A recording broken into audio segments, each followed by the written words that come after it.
ಈಗಿನ ಕಾಲಘಟ್ಟದಲ್ಲಿ ಪುಸ್ತಕಗಳು ಎಷ್ಟು ಪ್ರಸ್ತುತ? ಈ ನೈತಿಕ ಶಿಕ್ಷಣ ಕಲಿಸ್ಕೊಡೋದು ಯಾವುದು? ನಮಗೆ ಕನ್ನಡವೇ.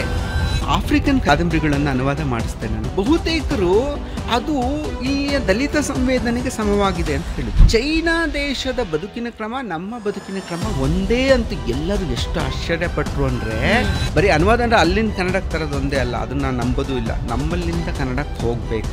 ಬೂಕರ್ ಪ್ರಶಸ್ತಿ ಬರುವಂಥ ಪುಸ್ತಕ ಕನ್ನಡದಲ್ಲಿತ್ತು ಅಂತ ಕನ್ನಡಿಗರಿಗೆ ಗೊತ್ತಿರಲಿಲ್ಲ. ಅದು ಬಂದಿದೆ ಅಲ್ವಾ? ನನ್ಗೆ ಅಷ್ಟೊತ್ತಿಗಾಗಲೇ ನನಗೆ ಗೇ ಅನ್ನೋದು ನಂಗೆ ಗೊತ್ತಾಗ್ತಾ ಇತ್ತು. ತುಂಬ ಒಂಟಿತನ ಕಾಡ್ತು ನನಗೆ. ಪ್ರೀತ ಅಂದರೆ ಪ್ರೀತ. ನಾನು ಒಬ್ಬ ಲೇಖಕ ಆಗ್ತೀನಿ ಅಂತ ಕನಸ್ಕೊಂಡವನಲ್ಲ, ನಂಗೆ ಗೊತ್ತಿರಲಿಲ್ಲ. ಸಾಹಿತ್ಯ ಲೋಕದಲ್ಲಿ ಗೇ ಅಥವಾ ಈ ಸಮುದಾಯದ ಬಗ್ಗೆ ನೇರವಾಗಿ ಬಂದಿದ್ದು ನೀವೇ? ನಾನೇ ಮೊದಲನೇ ಗೇ ಅಲ್ಲ, ಬೇಕಾದಷ್ಟು ಜನ ಗೇ ಇದ್ರು. ಪುಸ್ತಕಗಳು ಅಲ್ಲೂ ಟ್ರಾನ್ಸ್ಲೇಟ್ ಆಗಿದೆ, ಅಲ್ಲೂ ಕರಿತಾ ಇರ್ತಾರೆ. ಅಲ್ಲಿ ಈ ಮಟ್ಟದ ಸ್ವೀಕೃತಿ ಇಲ್ಲ, ಅಲ್ಲಿ ಅಲ್ಲಿಲ್ಲ. ಅವೆಲ್ಲ ನನಗೆ ಏನ್ ಗೊತ್ತಾಯ್ತು ಅಂದ್ರೆ, ಸಮಾಜ ಅನಾವಶ್ಯಕವಾಗಿ ನನ್ನ ಒಂದು ಶಕ್ತಿಯನ್ನು ಮುಚ್ಚಾಕ್ಬೇಕು. ಗೇ ಕಮ್ಯುನಿಟಿಯ ವಿಷಯಕ್ಕೆ ಬರೋದಾದ್ರೆ ರಿಲೇಶನ್ಶಿಪ್ಗಳು ಇನ್ಸ್ಟೇಬಲ್ ಅಂತ ಹೇಳಿ. ಯಾಕೆ ಅಂದ್ರೆ ಸಿನಿಮಾಗೆ ಯಾವತ್ತು ಕಥೆ ಬರೀಬೇಕು ಅಂತ ಅನ್ಸಿಲ್ಲ. ಈ ಸಿನಿಮಾ ಅನ್ನೋದು ಏನ್ ಸಮಸ್ಯೆ ಆಗುತ್ತೆ ಅಂದ್ರೆ, ಇದು ಪಬ್ಲಿಷ್ ಆಗದೆ ಯಾವ್ದಾದ್ರು ಲೇಖನ ಹಾಗೆ ಉಳಿಸ್ಕೊಂಡಿದ್ದೀರಾ ನೀವು? ಆಕ್ಚುಲಿ ಒಂದು ಲೆಸ್ಬಿಯನ್ ಬಗ್ಗೆ ಒಂದು ಕಥೆ ಬರ್ತಿದ್ದೆ ನಾನು. ಆಕ್ಚುಲಿ ನಿಮ್ಮ ಪುಸ್ತಕದಲ್ಲಿ ಹಿಂದೂ ಧರ್ಮಕ್ಕಿಂತ ಮುಂಚೆ ಬೌದ್ಧ ಧರ್ಮದ ಎಕ್ಸಿಸ್ಟೆನ್ಸ್ ಬಗ್ಗೆ ನೀವು ಹೇಳಿದ್ರಿ. ಬುದ್ಧ ಹಂಗಲ್ಲ, ದೇವರನ್ನ ಯಾವುದೋ ಒಂದು ಅನೈತಿಕ ಭಾವಗಳು ಮೂಡಿರುತ್ತಲ್ಲ, ಗಂಡ ಅಲ್ಲದೆ ಬೇರೆ ಒಬ್ಬನ ಇಷ್ಟ ಆಗುವಂಥದ್ದು ಇದ್ದೇ ಇರೋದು. ಕನ್ನಡದಲ್ಲಿ ಎಷ್ಟು ಹೊಸ ಹುಡುಗರು ಇವಾಗ ತಾವ್ಗೆ ಅಂತ ಫಸ್ಟ್ ಕ್ಲಾಸಾಗಿ ಹೇಳ್ಕೊಂಡು ಬರ್ತಾರೆ. ನಮಸ್ಕಾರ ವೀಕ್ಷಕರೇ, ಬೆಂಗಳೂರು ಬಸ್ಗೆ ಸ್ವಾಗತ. ನಾನು ಭಾವನಾ ನಾಗಯ್ಯ. ಪ್ರತಿ ವಾರ ಒಬ್ಬ ವಿಶೇಷ ಅತಿಥಿನ ನಾವು ನಿಮಗೆ ಪರಿಚಯ ಮಾಡಿಸ್ತೀವಿ. ಅವರ ಪರಿಚಯದ ನಮ್ಮ ಉದ್ದೇಶ ಏನಂದರೆ, ಅವರು ನಡೆದು ಬಂದ ಹಾದಿ, ಅವರ ಜೀವನದ ಸಾಧನೆ ಇನ್ನಷ್ಟು ಜನರಿಗೆ ಸ್ಫೂರ್ತಿಯಾಗಲಿ ಅನ್ನೋದೇ ನಮ್ಮ ಉದ್ದೇಶ. ಹಾಗಾಗಿಯೇ ಪ್ರತಿ ವಾರವೂ ಕೂಡ ಒಬ್ಬ ವಿಶೇಷ ಅತಿಥಿಯನ್ನು, ಅವರ ಜೀವನನ ನಿಮಗೆ ಪರಿಚಯಿಸ್ತಾ ಇರ್ತೀವಿ. ಇವತ್ತು ನನ್ನ ಜೊತೆ ಇರೋದು ನನ್ನ ಫೇವರೆಟ್ಗಳಲ್ಲಿ ಒಬ್ಬರು. ಅವರು ಬರೆಯುವ ಬರವಣಿಗೆ ಇದೆಯಲ್ಲ, ನನಗೆ ಯಾವಾಗಲೂ ಆಶ್ಚರ್ಯ ಆಗುತ್ತೆ. ಅತ್ಯಂತ ಕ್ಲಿಷ್ಟಕರವಾದ ಸಬ್ಜೆಕ್ಟನ್ನು ಅಷ್ಟು ಸುಂದರವಾಗಿ ಕಟ್ಕೊಡೋದಕ್ಕೆ ಹೇಗೆ ಸಾಧ್ಯ ಅಂತ. ಹಾಗೆ ನಾನು ತಗೊಳ್ಳೋ ಪುಸ್ತಕನ ಇನ್ನೊಂದು 4 ಜನ ಹಿಡ್ಕೊಂಡು ಓದಲೇಬೇಕು, ಅಷ್ಟು ಇಂಟ್ರೆಸ್ಟಿಂಗ್ ಆಗಿರುತ್ತೆ ಅವರ ಪುಸ್ತಕಗಳು. ಹಾಗೆ ಅವರ ಒಂದು ಪುಸ್ತಕದ ಹೆಸರು ಹೇಳಿದ್ರೆ ಬಹುಶಃ ಬೇರೆ ಪರಿಚಯ ನಿಮಗೆ ಬೇಕಾಗಿಲ್ಲ ಅಂತ ಅನಿಸುತ್ತೆ. ತೇಜೋ ತುಂಗಭದ್ರಾ. ವಸುಧೇಂದ್ರರು ನಮ್ಮ ಜೊತೆ ಇದ್ದಾರೆ. ಹೆಚ್ಚಿನ ವಿವರಣೆ, ಹೆಚ್ಚಿನ ವಿಷಯದ ಅವಶ್ಯಕತೆ ಇಲ್ಲ, ನೇರವಾಗಿ ಅವರನ್ನು ನಾವು ಕಾರ್ಯಕ್ರಮಕ್ಕೆ ಸ್ವಾಗತಿಸೋಣ. ವಸುಧೇಂದ್ರ ಅವರೇ ನಮಸ್ಕಾರ, ಕಾರ್ಯಕ್ರಮಕ್ಕೆ ಸ್ವಾಗತ. ಹೇಗಿದ್ದೀರಿ? ಫಸ್ಟ್ ಕ್ಲಾಸ್ ಆಗಿದ್ದೀವಿ, ಆರಾಮಾಗಿದ್ದೀವಿ. ಸೊ ಬೆಂಗಳೂರು ತಂಪಾಗಿದೆ ಇವಾಗ. ಪುಸ್ತಕಗಳು ಸಾಕಷ್ಟು ಸಿಗುತ್ತೆ ಓದೋದಕ್ಕೆ, ಹೊಸ ಹುಡುಗರು ಬರಿತಾ ಇದ್ದಾರೆ ಕನ್ನಡದಲ್ಲೆಲ್ಲ. ಸೊ ಆರಾಮಾಗಿದ್ದೀನಿ. ನಿಮ್ಮ ಹಲವಾರು ಪುಸ್ತಕಗಳು ಜನರ ಮನಸ್ಸಿನಲ್ಲಿ ಹೆಂಗೆ ಉಳಿದೋಗಿವೆ ಅಂತ ಹೇಳಿದ್ರೆ, ಕಥೆ ಒಂದು ಆರಂಭ ಮಾಡಿದ್ರೆ ಅಂತ್ಯದವರೆಗೂ ಅವರೇ ಹೇಳ್ಕೊಂಡು ಹೋಗ್ಬಿಡ್ತಾರೆ. ತೇಜೋ ತುಂಗಭದ್ರಾ ಅತ್ಯಂತ ಜನಪ್ರಿಯ, ಹೌದು. ಆದರೆ ನಿಮ್ಮ 35-40 ಪುಸ್ತಕಗಳು ಎಲ್ಲರ ಮನಸ್ಸಿನಲ್ಲಿ ಈಗಾಗಲೇ ಮನಸ್ಸು ಮಾಡಿಬಿಟ್ಟಿವೆ. ಸಣ್ಣ ಕಥೆಯಿಂದ ಆರಂಭಿಸಿದ ನಿಮ್ಮ ಜೀವನ ಇವತ್ತು ಬಂದು ನಿಂತಿರೋದು ರೇಷ್ಮೆ ಬಟ್ಟೆ ಮತ್ತು ಮುಂದುವರೆದ ಭಾಗದಲ್ಲಿ. ಒಂದು ಸಲ ಇತಿಹಾಸದ ಪುಟವನ್ನು ನೆನಪಿಸ್ಕೊಳ್ಳೋದ್ರೆ, ನಿಮ್ಮ ಜೀವನದ ಇತಿಹಾಸದ ಪುಟವನ್ನು ನೆನೆಸ್ಕೊಳ್ಳೋದಾದ್ರೆ ಒಂದು ಸಾಲಲ್ಲಿ ಹೆಂಗೆ ವರ್ಣಿಸ್ತೀರಿ? ಅದೃಷ್ಟವಂತ ಅನಿಸುತ್ತೆ ನನಗೆ. ನನ್ನನ್ನು ನಾನು ಅದೃಷ್ಟವಂತ ಅಂತ ಕರ್ಕೊಳ್ತೀನಿ. ಏಕೆಂದರೆ ಬರಿಬೇಕು ಅನ್ನೋದು ಸಾಕಷ್ಟು ಜನರಿಗೆ ಆ ಉತ್ಸಾಹ ಇರುತ್ತೆ, ಬರೀತಾರೆ. ಪಾಪ ಎಷ್ಟು ಒಳ್ಳೊಳ್ಳೆ ರೈಟರ್ಸ್ ಇರ್ತಾರೆ ಕನ್ನಡದಲ್ಲಂತೂ, ಒಳ್ಳೆ ಲೇಖಕರು ಇರ್ತಾರೆ. ಬಟ್ ಓದುಗರು ಎಲ್ಲರಿಗೂ ದಕ್ಕಲ್ಲ, ಅಥವಾ ಅವರ ಕಾಲದಲ್ಲಿ ದಕ್ಕಲ್ಲ, ಅವರ ನಂತರದ ಕಾಲದಲ್ಲಿ ದಕ್ತಾರೇನೋ. ಬಹುಶಃ ನಂಗೆ ಅನಿಸುತ್ತೆ ನಮ್ಮ ಬಸವಣ್ಣ ಅವರು 12ನೇ ಶತಮಾನದಲ್ಲಿದ್ದಾಗಿಂತಲೂ ಅವರ ಅಭಿಮಾನಿಗಳು ಇವಾಗ ಜಾಸ್ತಿ ಇದ್ದಾರೆ ಅನಿಸುತ್ತೆ ನನಗೆ. ಆ್ಯಕ್ಚುಲಿ ಅಂದರೆ ಬಸವಣ್ಣ ಅವ್ರು ಅವಾಗ ಬರೆದಿದ್ದಾದ್ರೂ ಅವರ ಕಾಲಕ್ಕಿಂತಲೂ ಇವಾಗಲೇ ಹೆಚ್ಚಿರ್ಬೇಕು ಅವ್ರಿಗೆ ಅಭಿಮಾನಿಗಳು ಅನಿಸುತ್ತೆ ನನಗೆ. ಸೊ ಆ ನಿಟ್ಟಿನಲ್ಲಿ ನನಗೆ ನನ್ನ ಕಾಲಘಟ್ಟದಲ್ಲೇ ನನಗೆ ಅಭಿಮಾನಿಗಳು ಸಿಗ್ತಾ ಇದ್ದಾರೆ ಅನ್ನೋದು ಭಾಳ ಸಂತೋಷ. ಸೊ ಬರವಣಿಗೆ ಒಮ್ಮೊಮ್ಮೆ ಅನ್ನಿಸ್ತಾ ಇರತ್ತೆ ಏನಂದರೆ, ಎಲ್ಲರಲ್ಲೂ ಕಥೆಗಳಿರುತ್ತೆ. ಈಗ ನನ್ನೊಬ್ಬನಲ್ಲೇ ಕತೆ ಇದೆ ಅಂತಲ್ಲ, ಪ್ರತಿಯೊಬ್ಬ ವ್ಯಕ್ತಿಯಲ್ಲೂ ಕತೆಗಳಿರುತ್ತೆ. ಅವು ಅತ್ಯಂತ ಒಳ್ಳೆಯ ಕತೆಗಳೇ ಆಗಿರುತ್ತೆ. ಯಾವ ಕತೆಗಳು ಏನಪ್ಪ ಇದು ಸಪ್ಪೆ ಕತೆ ಅನ್ನುವಂಥದ್ದಲ್ಲ, ಅವು ಒಳ್ಳೆಯ ಕತೆಗಳಾಗಿರುತ್ತೆ. ಆದರೆ ಕೆಲವರಿಗೆ ಮಾತ್ರ ಅದನ್ನು ಬರೆದು ದಾಖಲಿಸಿ ಇನ್ನೊಬ್ಬರಿಗೆ ತಲುಪಿಸುವ ಶಕ್ತಿ ಇರುತ್ತೆ. ಆ ನಿಟ್ಟಿನಿಂದ ಒಂದು ರೀತಿಯಿಂದ ಏನೋ ಒಂದು ದೇವರನ್ನು ನಂಬೋದಾದರೆ ಒಂಥರ ವರ ಸಿಕ್ಕಂಗೆ ಅದು ಕತೆಗಾರಿಕೆ ಎನ್ನುವಂಥದ್ದು. ಅದರಿಂದ ಜವಾಬ್ದಾರಿನೂ ಬರುತ್ತೆ, ವರದ ಜೊತೆಯಲ್ಲಿ ಜವಾಬ್ದಾರಿನೂ ಬರುತ್ತೆ. ನಿಯಮಿತವಾಗಿ ಬರಿತಾ ಹೋಗಬೇಕಾಗತ್ತೆ. ನಾವು ಬರಿಬೇಕು, ನಿಲ್ಲಿಸುವಂತಿಲ್ಲ, ಮೈಗಳ್ತನ ಮಾಡುವಂತಿಲ್ಲ, ಮತ್ತು ಉಚಿತವಾದದ್ದನ್ನು ಬರಿಬೇಕು. ಯಾವುದು ಉಚಿತವೋ ಅದನ್ನು ಬರಿಬೇಕು. ಏನೋ ಒಂದು ಶಕ್ತಿ ಇದೆ ಅಂಥೇಳಿ ಅದನ್ನು ದುಷ್ಟತನದಲ್ಲಿ ಬಳಸ್ಕೊಳ್ಳುವಂತ ಇಲ್ಲ ನಾವು ಯಾವ ಶಕ್ತಿಯನ್ನು. ಬೇಕೆಂದರೆ ನಾವು ನೋಡಿದ್ದೀವಿ ರಾಕ್ಷಸರ ಕತೆಗಳೇ ಕೊಟ್ಟಾಗ ಅವರಿಗೂ ಎಲ್ಲ ಶಕ್ತಿಯನ್ನು ಕೊಟ್ಟಿರ್ತಾರೆ, ಆದರೆ ಅದನ್ನು ದುಷ್ಟತನದಲ್ಲಿ ಬಳಸ್ಕೊಳ್ಳುವ ಕಾರಣಕ್ಕಾಗಿ ಅದು ಉಪಯೋಗ ಇಲ್ಲದೆ ಆಗುತ್ತೆ ಸಮಾಜಕ್ಕೆ. ಹಾಗೆ ನಮಗೆ ಇವಾಗ ಕತೆಗಾರಿಕೆ ಬರೆಯೋ ಶಕ್ತಿ ಬಂದಿದೆ ಅಂದರೆ ಅದನ್ನು ನಾವು ಒಳಿತಿಗಾಗಿ ಬಳಸ್ಕೋಬೇಕು, ಅಕ್ಷರವನ್ನು ಒಳಿತಿಗಾಗಿ ಬಳಸ್ಕೋಬೇಕು ಅಂತ ಜವಾಬ್ದಾರಿನೂ ಇರುತ್ತೆ. ಸೊ ಬರೆಯೋದು ಅಂದರೆ ಸಂತೋಷ ಆಗುತ್ತೆ. ಓದುಗರು ನಮ್ಮನ್ನು ಪ್ರೀತಿಯಿಂದ ಅಲ್ಲಿ ಯಾವ ಆಮಿಷಗಳೂ ಇಲ್ಲ. ಹೌದು, ಏನು ನಾನೇನೋ ಕೊಡ್ತೀನಪ್ಪ ಅವರಿಗೆ, ನನ್ನ ಆಸ್ತಿಯಲ್ಲೊಂದು ಪಾಲು ಕೊಡ್ತೀನಪ್ಪ ಅನ್ನುವಂಥದ್ದು ಇಲ್ಲ. ಸುಮ್ಮನೆ ಅದು ಪ್ರೀತಿ. ಅದು ನಮ್ಮ ಪುಸ್ತಕ ಓದಿದ್ವಿ, ನನಗೆ ಒಳ್ಳೆ ಮನಸ್ಸು ಖುಷಿ ಆಯಿತು ಅಂತ ಆ ಪ್ರೀತಿಯನ್ನು ನಮ್ಮ ಜೊತೆಯಲ್ಲಿ ಹಂಚ್ಕೊಳ್ತಾರಲ್ಲ. ಎಲ್ಲಿ ತನಕನ ಓದುಗರು ಲೇಖಕರ ಜೊತೆಯಲ್ಲಿ ತಮ್ಮ ಅಭಿಮಾನವನ್ನು ಹಂಚ್ಕೊಳ್ತಾ ಇರ್ತಾರೋ ಅಲ್ಲಿ ತನಕ ಸಮಾಜ ಸ್ವಲ್ಪ ಚೆನ್ನಾಗಿದೆ ಅಂತಲೇ ಅರ್ಥ. ನನಗೆ ಈ ಸ್ಕೂಲು ಕಾಲೇಜುಗಳಲ್ಲಿ ಹಿಸ್ಟ್ರಿ ಸಬ್ಜೆಕ್ಟು ತುಂಬ ಬೋರ್ ಆಗೋದು. ಹೌದು ಹೌದು, ನಂಗೆ ಯಾವಾಗಲೂ ನಿದ್ದೆ ಬರೋದು. ಅದು ಸಮಸ್ಯೆ ನನ್ನದಲ್ಲ, ಸಮಸ್ಯೆ ಹೇಳುವರದು ಅಂತ ನಂಗೆ ಬಹಳ ದಿನಗಳಾದಮೇಲೆ ಗೊತ್ತಾಯಿತು. ಇತಿಹಾಸವನ್ನು ಇತಿಹಾಸದ ರೀತಿಯಲ್ಲಿ ಹೇಳಬೇಕಾದ ರೀತಿಯಲ್ಲಿ ಅರ್ಥ ಮಾಡಿಸ್ಬೇಕಾದ ರೀತಿಯಲ್ಲಿ ಹೇಳಲಿಲ್ಲ ಅಂದರೆ ಯಾರಿಗೂ ಇಂಟ್ರೆಸ್ಟ್ ಬರೋದಿಲ್ಲ. ಬಟ್ ನನಗೆ ನಿಮ್ಮ ಪುಸ್ತಕಗಳಲ್ಲಿ ಅನಿಸೋದು ಇತಿಹಾಸನ ಎಷ್ಟು ಸುಲಲಿತವಾಗಿ ಅರ್ಥ ಮಾಡಿಸ್ತೀರಿ.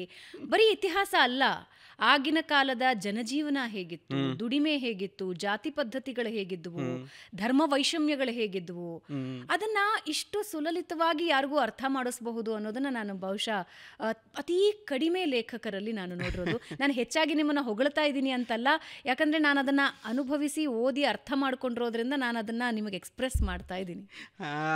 ಅದಕ್ಕೆ ಕಾರಣ ಇರುತ್ತೆ ಅನಿಸುತ್ತೆ. ಏನಂದರೆ ಅದಕ್ಕೆ ನನ್ನ ವೃತ್ತಿ ಹಿನ್ನೆಲೆ ಕಾರಣ. ನಾನು ಇಂಜಿನಿಯರ್, ನಾನು ಅಲ್ವಾ. ಇಂಜಿನಿಯರಿಂಗ್ನಲ್ಲಿ ಯಾವುದಕ್ಕೆ ಬಹಳ ಪ್ರಾಮುಖ್ಯತೆ ಇರುತ್ತೆ ಅಂದರೆ ಅತ್ಯಂತ ಸಂಕೀರ್ಣವಾದಂಥ ಪ್ರಾಜೆಕ್ಟನ್ನು ಅತ್ಯಂತ ಸರಳವಾಗಿ ನಿಭಾಯಿಸೋದು. ಸೊ ಡಿಸೈನ್ ಅಂತ ಏನು ಹೇಳ್ತೀವೋ ಅದು ಸಿಂಪಲ್ ಡಿಸೈನ್ ಇರಬೇಕು, ಅದು ತುಂಬ ಶಕ್ತಿಯುತವಾಗಿರಬೇಕಾದ್ರೆ ಅದಕ್ಕೆ ತುಂಬ ಮಹತ್ವವನ್ನು ಕೊಡ್ತಾರೆ ಎಲ್ಲರೂ ಅಲ್ವಾ. ಸೊ ನಮ್ಮ ತಲೆಯಲ್ಲಿ ಯಾವಾಗಲೂ ಅದು ಉಳಿದಿರುತ್ತೆ. ಸರಳವಾಗಿ ಮಾಡಬೇಕು, ಏನಾದರೂ ಪರಿಹಾರವನ್ನು ಕೊಡೋದಾದ್ರೆ ಸರಳವಾಗಿರಬೇಕು, ಅದು ತುಂಬ ಸಂಕೀರ್ಣವಾಗಿರಬಾರ್ದು ಅನ್ನುವಂಥದ್ದು ಯಾವಾಗಲೂ ಹಿನ್ನೆಲೆಯಲ್ಲಿ ಇದ್ದೇ ಇರುತ್ತೆ ಇಂಜಿನಿಯರ್ಸ್ಗೆ. ಆದ್ದರಿಂದ ನಾವು ಆ ಸರಳತೆಗೆ ಹಾತೊರಿತೀವಿ ಅನಿಸುತ್ತೆ. ನಾವೆಲ್ಲ ಇಂಜಿನಿಯರ್ಸ್ ಎಲ್ಲ ಬಹುತೇಕ ಹಾಗೆ ಇರ್ತಾರೆ. ಸೊ ಆ ಸರಳತೆಗೆ ಹಾತೊರೆದು ಎಂಥ ಸಂಕೀರ್ಣವಾದ್ರೂ ಅದನ್ನು ಹ್ಯಾಂಡಲ್ ಮಾಡ್ಬೋದು, ಅದನ್ನು ಹ್ಯಾಂಡಲ್ ಮಾಡ್ಬೋದು. ಬಟ್ ಒಂದೆಲ್ಲೋ ಒಂದು ಹಂತದಲ್ಲಿ ನೀವು ಹೇಳ್ತಾ ಇದ್ದೀರಲ್ಲ, ಆಂಥ್ರೋಪಾಲಜಿ ಡೀಟೇಲ್ಸ್ ಹೇಳ್ತಾ ಇದ್ದೀರ, ಅಂದರೆ ಅಲ್ಲಿಯ ಧರ್ಮ, ಅಲ್ಲಿಯ ಇದು ಊಟ ಉಡುಗೆ ಎಲ್ಲವೂ ಇದಕ್ಕೆ ಮಾನವಶಾಸ್ತ್ರೀಯ ಅಧ್ಯಯನ ಅಂತಾರೆ, ಆಂಥ್ರೋಪಾಲಜಿ ಅಂತಾರೆ. ನಾವೇನು ಮಾಡ್ತೀನಿ ಅಂದರೆ ನಾನು ಆ ಕಾಲಘಟ್ಟದ ಆಂಥ್ರೋಪಾಲಜಿನೇ ಅಧ್ಯಯನ ಮಾಡ್ಕೊಂಡು ಬಂದಿರ್ತೀನಿ ನಾನು ಎಲ್ಲವನ್ನು. ಸಣ್ಣ ಸಣ್ಣ ವಿವರಗಳು, ಮತ್ತು ಎಷ್ಟು ಸಣ್ಣ ವಿವರಗಳು ಬೇಕಾಗತ್ತೆ ಅಂದರೆ ಅಷ್ಟು ಸಣ್ಣ ವಿವರಗಳು ಅಧ್ಯಯನ ಮಾಡಿಕೊಂಡು ಬರೆದಿರ್ತೀನಿ ನಾನು. ಅದರಿಂದ ನಿಮಗೆ ಅವೆಲ್ಲ ದಕ್ಕಿದಂತೆ ಅನಿಸುತ್ತೆ ಅಂದ್ಕೊಳ್ತೀನಿ. ನನಗೆ ಇತ್ತೀಚಿನ ದಿನಗಳಲ್ಲಿ ಹೀಗೆ ಪಾಡ್ಕಾಸ್ಟ್ ಮಾಡುವಾಗ ಬಹಳಷ್ಟು ಅತಿಥಿಗಳನ್ನು ಭೇಟಿಯಾದಾಗ ನನಗೆ ಅನಿಸ್ತಿರೋದು, ಇಂಜಿನಿಯರ್ಸ್ ಯಾವ ಪ್ರೊಫೆಷನ್ಗೆ ಹೋದ್ರು ಅಥವಾ ಯಾವ ಪ್ಯಾಷನ್ಗೆ ಹೋದ್ರು ಅಲ್ಲಿ ಮುಳುಗಿ ಎದ್ದು ಬಿಡ್ತಾರೆ ಅಂತ ಅನ್ನಿಸ್ತಾ ಇದೆ. ಎಲ್ಲರೂ ಸಿನಿಮಾ ಫೀಲ್ಡ್ಗೆ ಹೋಗ್ತಿದ್ದಾರೆ ಬಿಡಿ ಇಂಜಿನಿಯರ್ಸ್ ಅಲ್ಲಿ. ಯಾರೋ ಹೇಳ್ತಾ ಇದ್ರಪ್ಪ, ನಮ್ಮ ಇದಿದೆಯಲ್ಲ ವಿಶ್ವೇಶ್ವರಯ್ಯ ಟೆಕ್ನಿಕಲ್ ಇನ್ಸ್ಟಿಟ್ಯೂಟ್ ಇದೆಯಲ್ಲ, it's a centre for Kannada film industry ಅಂತ, ಟ್ರೈನಿಂಗ್ ಕನ್ನಡ ಫಿಲ್ಮ್ ಸ್ಟಾರ್ಸ್ ಅಂತ. ಅಂದರೆ ಇದ್ದು ಬಂದು ಇಂಜಿನಿಯರ್ಸ್ ಎಲ್ಲ ಅಲ್ಲಿ ಹೋಗ್ತಾ ಇದ್ದಾರೆ ಇವಾಗ. ಅಂದರೆ ಬಹುಶಃ ಈ ನಮ್ಮ ವಿದ್ಯಾಭ್ಯಾಸ ಅನ್ನೋದು ಹೇಗೆ ಅನಿಸುತ್ತೆ ಅಂತಂದರೆ, ನೀವು ಈ ಮದುವೆ ಮನೆಗಳಿಗೆ ಹೋದರೆ ಏನು ಮಾಡ್ತಾರೆ, ಮದುವೆ ಮನೆಯಲ್ಲಿ ಎಲ್ಲವನ್ನು ಚೂರು ಚೂರು ಚೂರು ಚೂರು ಚೂರು ಚೂರು ಬಡಿಸ್ತಾರೆ, ಯಾವುದನ್ನು ಜಾಸ್ತಿ ಬಡಿಸಲ್ಲ ಶುರುವಿನಲ್ಲಿ ಅಲ್ವಾ. ಆಮೇಲೆ ಏನು ಮಾಡ್ತೀರಾ ನೀವು ತಿನ್ನೋದಕ್ಕೆ ಶುರು ಮಾಡಿದ ಮೇಲೆ ಎಲ್ಲವೂ ಎರಡನೇ ಸಲ ಬರುತ್ತೆ. ನಿಮಗೆ ಯಾವುದು ರುಚಿ ಅನಿಸುತ್ತೋ ಅದನ್ನೇ ಎರಡನೇ ಸಲ ಹಾಕಿಸ್ಕೊಳ್ಳಿ ಅಂತ. ಸೊ ನಮ್ಮ ವಿದ್ಯಾಭ್ಯಾಸನೂ ಹಾಗೆ ತೊಗೊಳ್ಬೇಕು ನಾವೆಲ್ಲರೂ. ಅದು ಮೆನು ಇದ್ದಂಗೆ, ಅದು ನಮಗೆ ಊಟದ ಮೆನು ಇದ್ದಂಗೆ. ಸೊ ಎಲ್ಲವನ್ನು ಬಡಿಸ್ತಾ ಇರ್ತಾರೆ ನಮಗೆ. ಅಂದರೆ ನಿಮ್ಮ ಮ್ಯಾಥಮೆಟಿಕ್ಸ್ ತೋರಿಸ್ಕೊಟ್ಟಿರ್ತಾರೆ ಹೆಂಗಿರುತ್ತೆ ಅಂತ, ಹಿಸ್ಟ್ರಿ ಹೆಂಗಿರುತ್ತೆ ಅಂತ ತೋರಿಸ್ಕೊಟ್ಟಿರ್ತಾರೆ, ವಿಜ್ಞಾನ ಸೈನ್ಸ್ ಹೆಂಗಿರುತ್ತೆ ಅಂತ ತೋರಿಸ್ಕೊಟ್ಟಿರ್ತಾರೆ, ಭಾಷೆ ಹೆಂಗಿರುತ್ತೆ ಎಲ್ಲವನ್ನು ತೋರಿಸ್ಕೊಟ್ಟಿರ್ತಾರೆ. ನಿಮ್ಮದು ವಿದ್ಯಾಭ್ಯಾಸ ಎಲ್ಲ ಮುಗಿದ ಮೇಲೆ ನಿಮಗೆ ಯಾವುದೋ ಒಂದು ರುಚಿಸುತ್ತೆ, ಅಪ್ಪ ಇದು ಬೇಕು ನನಗೆ, ಇದು ಭಾಳ ರುಚಿಕಟ್ಟಾಗಿದೆ, ಇದನ್ನು ನಾನು ಮುಂದುವರಿತೀನಿ ಅಂತಂದರೆ ಅದನ್ನು ಎಷ್ಟು ಬೇಕೋ ಅಷ್ಟು ಸಲ ಹಾಕಿಸ್ಕೊಳ್ಳೋದು ಅಂತ.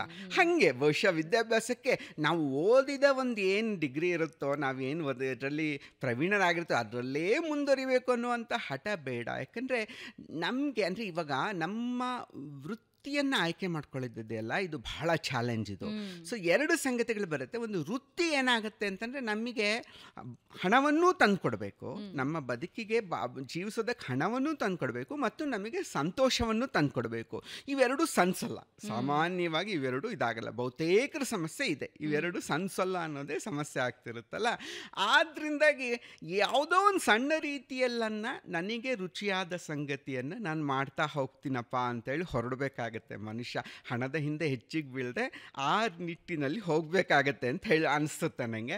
ಆವಾಗ ಒಂದು ರೀತಿಯ ಸಮಾಧಾನ ಅಥವಾ ನೆಮ್ಮದಿ ಅನ್ನೋದು ಇರುತ್ತೆ. ಸೊ ನಂಗೆ ಹಾಗೆ ನಾನೇನು ಇದ್ದಕ್ಕಿದ್ದಂತೆ ನನ್ನ ಬರವಣಿಗೆಗೆ ಮುಳುಗಿ ಹೋಗಲಿಲ್ಲ. ನಾನು ಸುಮಾರು 20 ವರ್ಷಗಳ ಕಾಲ ನಾನು ಸಾಫ್ಟ್ವೇರ್ ಇಂಜಿನಿಯರಾಗಿ ಕೆಲಸ ಮಾಡಿದ್ದೀನಿ. ನಾನು ಮಾಡಿ ನನ್ನ ಬದುಕು ಒಂದು ಭದ್ರವಾಗಿದೆ, ಇನ್ನು ಯಾವುದೇ ಸಮಸ್ಯೆ ಇಲ್ಲ ನಂಗೆ. ಆರ್ಥಿಕ ಪರ್ಫೆಕ್ಟ್ ಲೈಫ್ ಅಂತ ಯಾರೇನು ಎಕ್ಸ್ಪೆಕ್ಟ್ ಮಾಡ್ತಾರಲ್ಲ, ವಸುಧೇಂದ್ರ ಅವರ ಬರವಣಿಗೆಗೆ ಮುಂಚೆ ಒಂದು ಪರ್ಫೆಕ್ಟ್ ಲೈಫ್ ಇತ್ತು. ಅಂದರೆ ಈಗಿನ ಯುವ ಜನರು ಏನೇನು ಬಯಸ್ತಾ ಇದ್ದಾರೋ, ಒಳ್ಳೆ ಕೆಲಸ, ವಿದೇಶದಲ್ಲಿ ಓಡಾಟ, ಎಲ್ಲವೂ ವಸುಧೇಂದ್ರ ಅವರು ಪಡೆದುಕೊಂಡಿದ್ರು ಶ್ರಮದಿಂದ. ಅದಾದ ಮೇಲೆ ಅವರು ಬರವಣಿಗೆ ಕಡೆ, ಸಾರಿ ಡಿಸ್ಟರ್ಬ್ ಮಾಡ್ತಿದ್ದೀನಿ. ಇಲ್ಲಪ್ಪ, ನೀ ಹೇಳಿದ್ರೆ ನಾ ಅದೃಷ್ಟವಂತ ಅಂತ ಯಾವಾಗಲೂ ಹೇಳ್ತಿರ್ತೀನಿ. ಅಂದರೆ ಓದೋದಕ್ಕೆ ಒಳ್ಳೆ ಶಾಲೆ ಸಿಕ್ತು. ನಮ್ಮೂರ ಸಣ್ಣೂರು, ನಮ್ಮದು ಸಣ್ಣೂರೇನು ದೊಡ್ಡ ಊರಲ್ಲ, ಸರ್ಕಾರಿ ಶಾಲೆಯಲ್ಲಿ ಓದಿದ್ದು.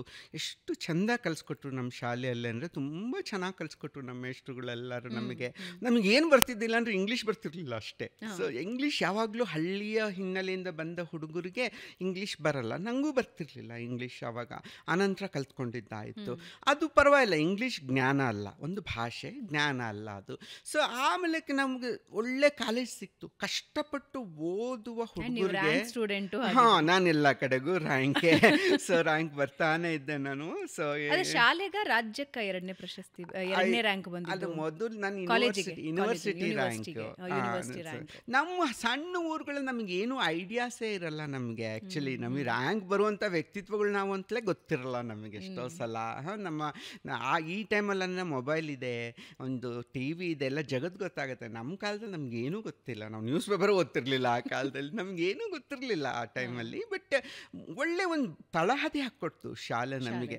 ನಂಗೆ ಗೊತ್ತಾ, ನನಗೆ ಯಾವಾಗ ಸೂರತ್ ಕಲ್ಲಿಗೆ ಸೇರ್ಕೊಂಡ್ಮೇಲೆ ನಂಗೆ ಗೊತ್ತಾಯಿತು ನಾನು ಎಷ್ಟು ಚೆಂದ. ನಾನು ಮ್ಯಾಥಮೆಟಿಕ್ಸ್ನಲ್ಲೇ ನಾನು ತುಂಬ ಟ್ಯಾಲೆಂಟೆಡ್ ಇದೆ, ತುಂಬ ಮ್ಯಾಥಮೆಟಿಕ್ಸ್ ವಾಸ್ ಮೈ ಸಬ್ಜೆಕ್ಟ್. ನಾನು ಇವಾಗಲೂ ಮ್ಯಾಥಮೆಟಿಕ್ಸ್ ಅಂದರೆ ಇಷ್ಟ ನನಗೆ. ಸೊ ಎಷ್ಟು ಚೆಂದ ತಳಹದಿ ಹಾಕ್ಕೊಟ್ಟಿತ್ತು ಅಂದರೆ ನಮ್ಮ ಶಾಲೆ.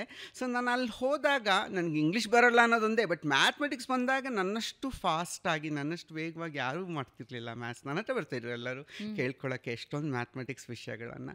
ಸೊ ಅವೆಲ್ಲ ಗೊತ್ತಾಗತ್ತೆ ನಮಗೆ, ಜ್ಞಾನವನ್ನು ಕಲಿಸ್ಕೊಟ್ರು ಅಂತ. ಭಾರತದಲ್ಲಿ ಒಂದಿಷ್ಟು ಎಜುಕೇಷನ್ ಚೆನ್ನಾಗಿದೆ, ಇಲ್ಲ ಅಂತಲ್ಲ. ಈಗ ಕೆಲವು ಕಾರಣಕ್ಕೆ ಸಮಸ್ಯೆಗಳಾಗ್ತಾ ಇದ್ರೂ ಆ ಕಾಲದಲ್ಲಂತೂ ಸರ್ಕಾರಿ ಶಾಲೆಗಳು ಭಾಳ ಚೆನ್ನಾಗಿದ್ವು. ನಾವು ಅಂದರೆ ಯಾವಾಗ ನಾನು ಇಡೀ ನನ್ನ ಇಂಜಿನಿಯರಿಂಗ್ ಮಾಡಿದ್ದೀನಿ ಸೂರತ್ ಕಲ್ಲಿಂದ, ಮತ್ತು ಮಾಸ್ಟರ್ಸ್ನ ಇಂಡಿಯನ್ ಇನ್ಸ್ಟಿಟ್ಯೂಟ್ ಆಫ್ ಸೈನ್ಸು. ನಮ್ಮ PUC ತನಕ ನಮ್ಮ ಸೊಂಡೂರಿನ ಶಾಲೆ ಛತ್ರಪತಿ ಶಿವಾಜಿ ವಿದ್ಯಾಮಂದಿರ ಅಂತ, ಅದು ಇದ್ರ ಶಾಲೆ, ಸರ್ಕಾರಿ ಶಾಲೆ. ಅದು ಬಾಲ್ಯದ ನೆನಪು ಮಾಡ್ಕೊಳ್ಳೋಣ. ಬಟ್ ಏನು ಹೇಳಬೇಕಂದ್ರೆ ಎಲ್ಲೆಲ್ಲೂ ಒಂದು ಪೈಸವನ್ನು ಕೊಟ್ಟಿಲ್ಲ ನಾವು, ಯಾವುದೇ ಒಂದು ರೂಪಾಯಿಯನ್ನು ಕೊಡದೆ ಎಲ್ಲವೂ ಉಚಿತವಾಗಿ ದಕ್ಕಿರುವಂಥದ್ದು ನಮಗೆ ಎಜುಕೇಷನ್. ನಮ್ಮಲ್ಲಿ ಆ ಟೈಮ್ನಲ್ಲಿ ಹಂಗಿತ್ತು. So that is something which is brilliant ಅಂತ. ಬಾಲ್ಯ ಕೇಳಿದ್ರಿ ನೀವು, ಬಾಲ್ಯ ಅಂತ ಕೇಳಿದ್ರಿ. ಬಾಲ್ಯ ಒಂದು ಸತ್ಯ ನೋಡಿ, ಎಲ್ಲರ ಬಾಲ್ಯವು ಸುಂದರ. ಹೌದು, ಅದು ಯಾರೇ ಆಗಿರಲಿ. ಅದು ಅಂದರೆ ನೀವು ಅತ್ಯಂತ ಶ್ರೀಮಂತ ದೇಶದ ಅಮೇರಿಕಾ ಹುಡುಗನ ಬಾಲ್ಯವೇ ಆಗಲಿ, ಅಥವಾ ಅತ್ಯಂತ ಹಿಂದುಳಿದಂಥ ದೇಶಗಳಾದ ಆಫ್ರಿಕಾ ಖಂಡದ ದೇಶಗಳ ಹುಡುಗನ ಬಾಲ್ಯ, ಎಲ್ಲರ ಬಾಲ್ಯವೂ ಚೆನ್ನಾಗೇ ಇರುತ್ತೆ ಆ್ಯಕ್ಚುಲಿ. ಚೆನ್ನಾಗೇ ಇರುತ್ತೆ. ಆ ಕೊರತೆಗಳು ಗೊತ್ತಾಗದಂತೆ ಅಪ್ಪ ಅಮ್ಮ ನಮ್ಮನ್ನು ನೋಡ್ಕೊಂಡಿರ್ತಾರೆ. ನಾವೇನು ಶ್ರೀಮಂತ ವರ್ಗದವರು ಅಲ್ಲ, ನಾವು ತುಂಬ ಕೆಳ ಮಧ್ಯಮ ವರ್ಗದ್ದೇ ಇದು. ಬಟ್ ಊಟ ತಿಂಡಿಗೆ ಕೊರತೆ ಇಲ್ಲ, ಹೆಂಗೋ ಒಂದು ಮಾಡ್ತಾಯಿದ್ರು, ಮ್ಯಾನೇಜ್ ಮಾಡ್ತಿದ್ರು ಪಾಪ. ಸೊ ಊಟ ತಿಂಡಿ ಇದಿರ್ತಿತ್ತು. ಸೊ ಚೆಂದಾಯ್ತಂದರೆ ಏನಾಗ್ತಿತ್ತು ಅಂದರೆ, ಅದು ಈ ಬಾಲ್ಯದ ಸಂಗತಿ ಏನಂದರೆ, ಬಾಲ್ಯದ ಸಂತೋಷಕ್ಕೆ ಕಾರಣ ಏನಂತಂದರೆ, ಸಂತೋಷ ಒಳಗಿನಿಂದ ಬರ್ತದೆ, ಹೊರಗಿನಿಂದಲ್ಲ. ಅಲ್ವಾ? ನಿಜ, ನಿಜ. ಬಡತನವೋ, ಊರಿನ ಬಿಸಿಲೋ, ಇಲ್ಲ ಅಂತಂದರೆ ತಂಪು ಊರಿನ ಈ ಬೆಂಗಳೂರಿನ ಹುಡುಗರಷ್ಟೇ ಒಳ್ಳೆ ಬಾಲ್ಯ ಕಂಡು ಬಿಸಿಲಿನ ಬಳ್ಳಾರಿ ಹುಡುಗರ ಬಾಲ್ಯ ಚೆನ್ನಾಗಿರಬಾರ್ದಲ್ವಾ? ಹಾಗಾಗಲ್ಲ, ಅಲ್ಲಿನೂ ಚೆನ್ನಾಗಿರುತ್ತೆ ಬಾಲ್ಯ. ಯಾಕೆ ಅಂದರೆ ಎಕ್ಸ್ಟರ್ನಲ್ ಔಟ್ಸೈಡ್ ಏನಿರುತ್ತೆ, ಹೊರಗಿನ ಬಾಹ್ಯ ಪ್ರಪಂಚ ಏನಿರುತ್ತೆ, ಅದು ಬಾಲ್ಯದ ಸಂತೋಷಕ್ಕೆ ಕಾರಣ ಅಲ್ವೇ ಅಲ್ಲ. ಸೊ ಅದು ಆಂತರಿಕವಾದದ್ದು. ಒಳ್ಳೆ ಆರೋಗ್ಯ ಇರುತ್ತೆ, ಒಳ್ಳೆ ನಿದ್ದೆ ಬರ್ತಾ ಇರುತ್ತೆ, ಅನ್ಬಯಾಸ್ಡ್ ಆಗಿರ್ತೀವಿ, ಬಯಾಸ್ ಇರೋಲ್ಲ ಅಷ್ಟೊಂದು, ನಮಗೆ ಯಾವುದೇ ಬಯಾಸ್ ಇರೋಲ್ಲ. ಅದರಿಂದ ಬಾಲ್ಯ ಯಾವತ್ತೂ ನಾವಂತೂ ಒಳ್ಳೆ ಬಾಲ್ಯವನ್ನೇ ಕಂಡಿದ್ದೀನಿ. ಪುಸ್ತಕದ ಹುಳು ಆಗಿದ್ರ ಅಥವಾ ಬಹಳ ಇಲ್ಲ, ಪುಸ್ತಕದ ಹುಳು ನಾನು. ಸೊ ಅದಕ್ಕೆ ಒಂದು ಚಿಕ್ಕ ರೀತಿಯಲ್ಲಿ ವಯಸ್ಸಿಂದಾನು? ಚಿಕ್ಕ ವಯಸ್ಸಿನ ಪುಸ್ತಕ ಹುಳು ನಾನು. ಆ್ಯಕ್ಚುಲಿ ಏನಾಗ್ತಿತ್ತು ಅಂದರೆ, ಸಮಸ್ಯೆ ಇರುತ್ತೆ, ಈ sexuality plays a role actually. So we had to tell like, ನನಗೆ ಅಷ್ಟೊತ್ತಿಗಾಗಲೇ ನನಗೆ ಗೇ ಅನ್ನೋದು ನಂಗೆ ಗೊತ್ತಾಗ್ತಾ ಇತ್ತು. ಅವಾಗ ಏನಾಗುತ್ತೆ ಅಂದರೆ, ನಿಮಗೆ ಆಟ ಆಡೋಕ್ಕೆ ಬಿಡಲ್ಲ ಹುಡುಗರು ಯಾರು. ಸೊ ನಿಮ್ಮನ್ನು ಆಟಕ್ಕೆ ಸೇರಿಸ್ಕೊಳ್ಳಲ್ಲ ಗಂಡು ಹುಡುಗರು. ಸ್ವಲ್ಪ ಯಾವ ಏಜಲ್ಲಿ ಇದೆ? ನಿಮ್ಗೆ ಆಗಲೇ 5-6ನೇ ಕ್ಲಾಸಿಂದ ಶುರುವಾಗುತ್ತೆ ಅದು. ನಿಮಗೆ ನಿಮ್ಮ ವರ್ತನೆಯಲ್ಲಿ, ನಿಮ್ಮ ಧ್ವನಿಯಲ್ಲಿ ಹೆಣ್ತನ ಕಂತು ಅಂದರೆ ನಿಮ್ಮನ್ನು ಆಟಕ್ಕೆ ಸೇರಿಸ್ಕೊಳ್ಳಲ್ಲ. ಅವಾಗ ಆಟೋಮೆಟಿಕ್ಕಾಗಿ ಏನು ಮಾಡಿಬಿಡ್ತೀವಿ ನಾವು, ಯಾವುದೇ ಸಹವಾಸ ಇಲ್ಲದೆ ಇರುವಂಥ ಒಂದು ಇದಕ್ಕೆ ಹೋಗ್ತೀವಿ ನಾವು ಯಾವಾಗಲೂ. ಸೊ ಅದಕ್ಕೆ ಬೆಸ್ಟ್ ಆಪ್ಷನ್ನು ಬುಕ್ಸ್ ಆಗಿಬಿಡುತ್ತೆ. ಬುಕ್ಸ್ ನಿನ್ನ ಪಾಡಿಗೆ ನಿನ್ನ ಮೂಲೆಯಲ್ಲಿ ಕೂತ್ಕೊಂಡು ಓದ್ಕೋಬೋದು, ಯಾರು ತಲೆನೋವು ಇರಲ್ಲ ಅನ್ನುವಂಥದ್ದು ಗೊತ್ತಾಗ್ಬಿಡುತ್ತೆ. ಸೊ ಅದು ನಮಗೆ ಗೊತ್ತಿಲ್ಲದೆ ಪುಸ್ತಕದ ಹುಳು ಆಗಿಬಿಡ್ತಾರೆ ಎಷ್ಟೋ ಹುಡುಗರು. ಅದೇ ಥರ ಆಗುತ್ತೆ ಅದು. ನಂದಂಗೆ ಪುಸ್ತಕ ಅದು ಯಾವ ಮಟ್ಟಿಗೆ ಅಂದರೆ, ಆಗಿನ ಕಾಲಕ್ಕೆ ಅಪ್ಪ ಅಮ್ಮನ ತಲೆಯಲ್ಲಿ ಏನು, ಪುಸ್ತಕ ಓದಿದ್ರೆ ಮಕ್ಕಳು ಹಾಳಾಗ್ತಾರೆ ಅನ್ನೋದು ಬೇರೆ ಇತ್ತಲ್ಲ. ಸ್ಕೂಲ್ ಬುಕ್ ಬಿಟ್ಟು ಬೇರೆ ಪುಸ್ತಕ ಓದಬಾರ್ದು ಅನ್ನೋದು ಇತ್ತಲ್ಲ. ನಾನು ಇಷ್ಟಿಷ್ಟು ರಾಶಿ ಪುಸ್ತಕ ತಂದು ಓದ್ತಾ ಇದ್ದೆ ಮನೆಯಲ್ಲಿ. ಆಮೇಲೆ ನಮ್ಮಪ್ಪ ಅಮ್ಮ ಡಾಕ್ಟ್ರ್ ಹತ್ರ ಕರ್ಕೊಂಡೋಗಿ ಕೇಳಿಸಿದ್ರು, ಏನು ಮಾಡೋಕೆ ಇವನಿಗೆ ಹಿಂಗೆ ಓದ್ತಾನಲ್ಲ, ಈ ಪುಸ್ತಕ ಏನನ್ನ ಆಗ್ಬಿಡುತ್ತಾ ಇವನಿಗೆ ಅಂತ. ಆಮೇಲೆ ಡಾಕ್ಟ್ರ್ ಸ್ಕೂಲ್ನಲ್ಲಿ ಹೆಂಗಿದ್ದಾನೆ ಅವನು, ಸ್ಕೂಲ್ನಲ್ಲಿ. ನಾನು ಸ್ಕೂಲ್ನಲ್ಲಿ ಚೆನ್ನಾಗಿದೆ, ಫಸ್ಟ್ ಕ್ಲಾಸ್ ಆಗಿದೆ. ಅಂದಮೇಲೆ ನೀವೇನು ತಲೆ ಕೆಡ್ಸ್ಕೊಬೇಡಿ, ಅವನಿಗೆ ಎಷ್ಟು ಬೇಕೋ ಅಷ್ಟು ಪುಸ್ತಕ ಓದಲಿ ಅಂತ ಹೇಳಿದ್ರು. ಆಮೇಲೆ ಸುಮ್ಮನೆ. ಆಮೇಲೆ ನಮ್ಮಮ್ಮಂಗೆ ತುಂಬ ಪುಸ್ತಕದ ಹುಚ್ಚು, ಸಿಕ್ಕಾಬಿಡೆ ಓದ್ತಿದ್ರು. ನಮ್ಮಮ್ಮ ತುಂಬ ಓದ್ತಿದ್ರು ಪಾಪ. ಸೊ ಅದರಿಂದ ನಂಗೆ ಬಂದಿದೆ ಅದು. ಅಮ್ಮ ಯಾವ ಸಬ್ಜೆಕ್ಟ್ಸ್ ಜಾಸ್ತಿ ಫಿಕ್ಷನ್ನೇ ಅವ್ರದ್ದೆಲ್ಲ. ಅವ್ರಿಗೆಲ್ಲ ಏನು ಅಂದರೆ ತೆಲುಗು ಜಾಸ್ತಿ ಅವರೆಲ್ಲ ಆ ಕಾಲದಲ್ಲಿ. ತೆಲುಗು ಬಳ್ಳಾರಿಯವರು ಕನ್ನಡ ಮನೆ ಮಾತು ಕನ್ನಡ, ಬಟ್ ಸ್ಕೂಲ್ನಲ್ಲಿ ತೆಲುಗು ಮೀಡಿಯಂ ಕಲ್ತಿರ್ತಾರೆ ಅವರೆಲ್ಲರೂ. ಬಳ್ಳಾರಿಯವ್ರಿಗೆ ಅದಿತ್ತದು ಸ್ವಾತಂತ್ರ್ಯ ಪೂರ್ವಕ್ಕೆ. ಅವರೆಲ್ಲ ತೆಲುಗು ಕಲ್ತಿದ್ದಾರೆ, ತೆಲುಗು ಮೀಡಿಯಂ ಕಲ್ತಿದ್ರು. ನಮ್ಮಮ್ಮ ನಂಗೆ ಪತ್ರ ಬರೆದ್ರೂ ಭಾಳ ತೆಲುಗು ಲಿಪಿ ಕನ್ನಡ ಭಾಷೆ. ಅವ್ರ ಲೆಟ್ರು ಎಷ್ಟು ಚಂದ ಅಂದರೆ ತೆಲುಗು ಲಿಪಿಯಲ್ಲಿ ಬರಿತಾ ಇರಲ್ಲ. ಅವರೆಲ್ಲರೂ ಹಾಗೆ, ನಮ್ಮಮ್ಮನ ಸ್ನೇಹಿತೆಯರೆಲ್ಲರೂ ಕನ್ನಡದವರು, ಅವರೆಲ್ಲರೂ ಕನ್ನಡ ಮನೆತನಗಳೇ, ಬಟ್ ಬರೆಯೋ ಲೆಟ್ರು ಎಲ್ಲ ತೆಲುಗು ಲಿಪಿಯಲ್ಲಿ ಬರ್ಕೊಂಡು ಇದು ಮಾಡಿ. ನಮಗೂ ಹಾಗೆ ಬರಿತಿರ್ಲು ನಮ್ಮಮ್ಮ, ತೆಲುಗು ಲಿಪಿಯಲ್ಲಿ ಪತ್ರ ಬರಿತಾಯಿದ್ರು. ಓದ್ತಿದ್ರಪ್ಪ ಆಗಿನ ಕಾಲಕ್ಕೆ ಏನೆಲ್ಲ ಬರೋದು. ಆಮೇಲೆ ಎಂಡಮೂರಿ ವೀರೇಂದ್ರನಾಥ್ ಬೇರೆ ಸೆನ್ಸೇಷನ್ನು ಆ ಟೈಮಲ್ಲಿ ಭಾಳ ಸೆನ್ಸೇಷನ್ ಅಲ್ಲ. ಆಮೇಲೆ ಅವರು ಕನ್ನಡವನ್ನು ಓದ್ತಿದ್ರು, ಆನಕ್ರೂನ್ ಓದಬೇಕು, ಇದೆಲ್ಲ ಓದಬೇಕು, ಅವ್ರದ್ದೇ ರೀತಿಯಲ್ಲಿ ಓದಿತ್ತು. ಆಮೇಲೆ ಹೇಳ್ತಿದ್ರು, ಕಥೆಗಳನ್ನು ಹೇಳೋದು ನನಗೆ ಕಲಿಸ್ಕೊಟ್ರು. ಸೊ ಅಂದರೆ ಕತೆ ಹೇಳಬೇಕು, ಏನಾದ್ರೂ ಕತೆ ಹೇಳಬೇಕು. ಬರೀ ಪುಸ್ತಕ ಓದಿದ ಕತೆ ಒಂದೇ ಅಂತಲ್ಲ. ನಮ್ಮ ತಾಯಿ ಒಂದು ಊರಿಗೆ ಹೋಗ್ಬಂದ್ರೆ ಬಳ್ಳಾರಿಗೆ ಹೋಗ್ಬರ್ತಿದ್ರು. ಬಳ್ಳಾರಿ ನಮಗೆ ಹತ್ತಿರದ ಊರು, ಯಾವಾಗಲೂ ಬಳ್ಳಾರಿಗೆ ಹೋಗಿ ಬರೋದೇ ದೊಡ್ಡ ಸಂಭ್ರಮ ನಮಗೆಲ್ಲರಿಗೂ ಸೊಂಡೂರಿಂದ. ಸೊ ಅವ ಬಳ್ಳಾರಿಗೆ ಹೋಗ್ಬಂದ್ರೆ ಆ ಬಳ್ಳಾರಿಯ ಕತೆ ಒಬ್ಬರು 2 ದಿನ ಹೇಳ್ತಿದ್ರು ನಮ್ಮ ತಾಯಿ. ಕತೆ 2 ದಿನ ನಿರಂತರವಾಗಿ ಏನಾಯಿತು, ಯಾರ ಮನೆಯಲ್ಲಿ ಹೆಂಗೆ ಮಾತಾಡಿದ್ರು. ಅದೊಂದು ಕಲೆ, ಅದು ಆಕರ್ಷಕವಾಗಿ ನಾವು ಹೋಗಿ ಬಂದಿದ್ದ ಘಟನೆಗಳನ್ನೇ. ಸೊ ಅದನ್ನು ಅರ್ಥಪೂರ್ಣ ರುಚಿಕಟ್ಟಾಗಿ ಹೇಳೋದಿದೆ. ಅದು ಬಂತು ಅನ್ಸುತ್ತೆ ನನಗೆ, ಬಂದಿರುತ್ತೆ. ಬಟ್ ಆದ್ರೂ ಓದು ಭಾಳ ಮುಖ್ಯ. ಯಾವುದೇ ಒಬ್ಬ ಲೇಖಕ ಬರವಣಿಗೆಗೆ ಇಳಿತಾನೆ ಅಂತಂದರೆ ಅವನಿಗೆ ಓದು ಭಾಳ ಮುಖ್ಯ. ಓದಲೇಬೇಕು, ಅವರು ಸಿಕ್ಕಾಪಟ್ಟೆ ಓದಬೇಕು.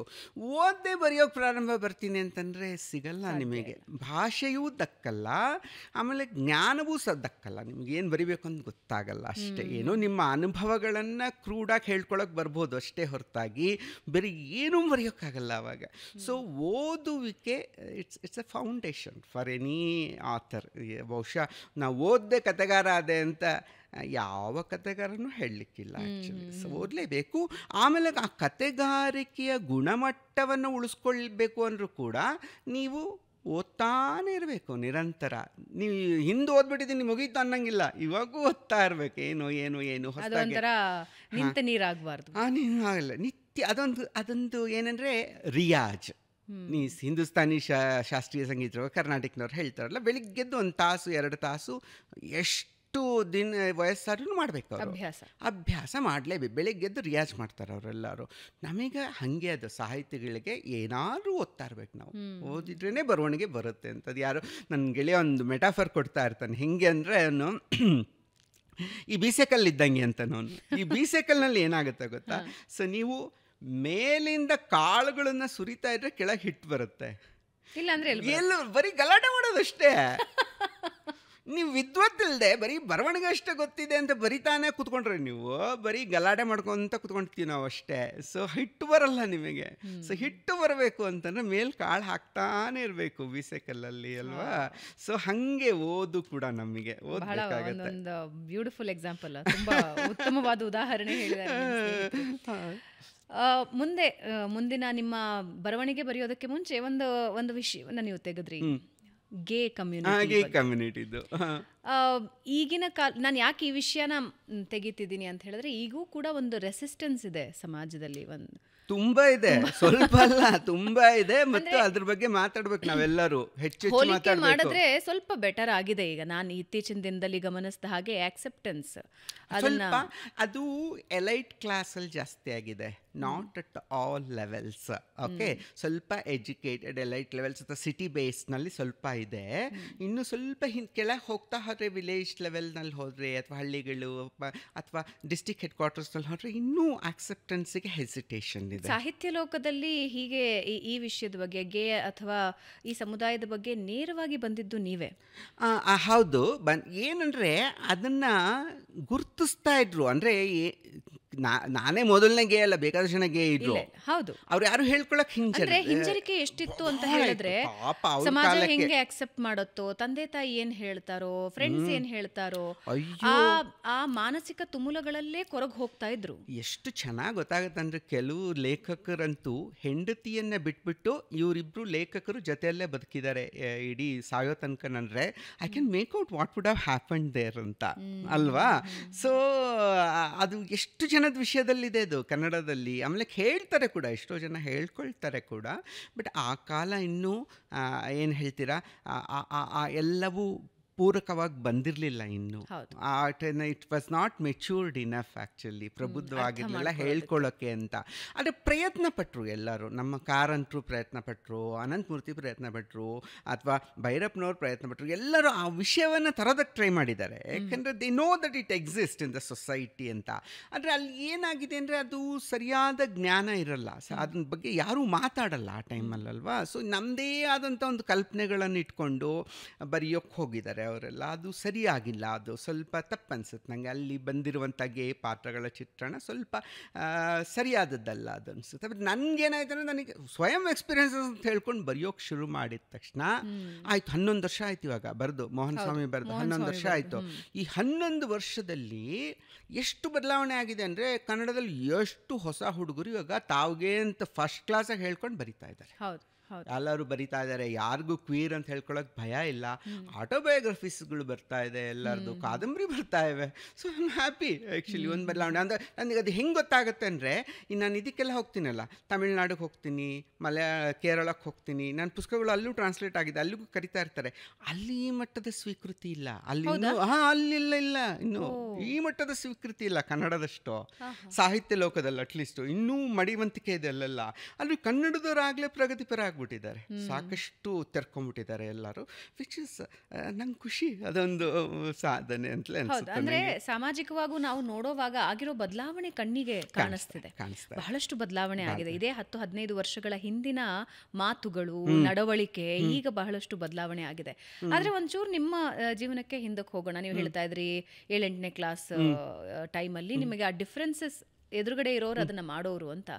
ಸ್ಟ್ರಗಲ್ ಹೆಂಗಿರ್ತಾ ಇತ್ತು? ಅದು ಇರುತ್ತೆ, ಭಾರಿ ಸ್ಟ್ರಗಲ್. ಅದು ವಿಚಿತ್ರವಾಗಿರುತ್ತಪ್ಪ ಸ್ಟ್ರಗಲ್. ಆ್ಯಕ್ಚುಲಿ ಏನಂತಂದರೆ, ಇವಾಗ ನಿಮ್ಮ ಕಾನ್ಫಿಡೆನ್ಸ್ ಹೋಗ್ಬಿಡುತ್ತೆ. ಇವಾಗ ಯಾರು ನಿಮ್ಮನ್ನು ಅಣುಕ್ಸೋಕ್ಕೆ ಶುರು ಮಾಡಿದ್ರು, ನಿಮ್ಮ ದೈಹಿಕ ವರ್ತನೆಯ ಸಲುವಾಗಿ, ನಿಮ್ಮ ಒಂದು ಮಾತಿನ ಧ್ವನಿಯ ಸಲುವಾಗಿ ನಿಮ್ಮನ್ನು ಅಣುಕ್ಸೋಕ್ಕೆ ಶುರು ಮಾಡಿಬಿಟ್ರೆ, ನಿಮಗೆ ನೀವು ಕುಸಿದು ಬಿಡ್ತೀರಾ. ಅಂದರೆ ಕಾನ್ಫಿಡೆನ್ಸ್ ಹೊರಟೋಗ್ಬಿಡುತ್ತೆ.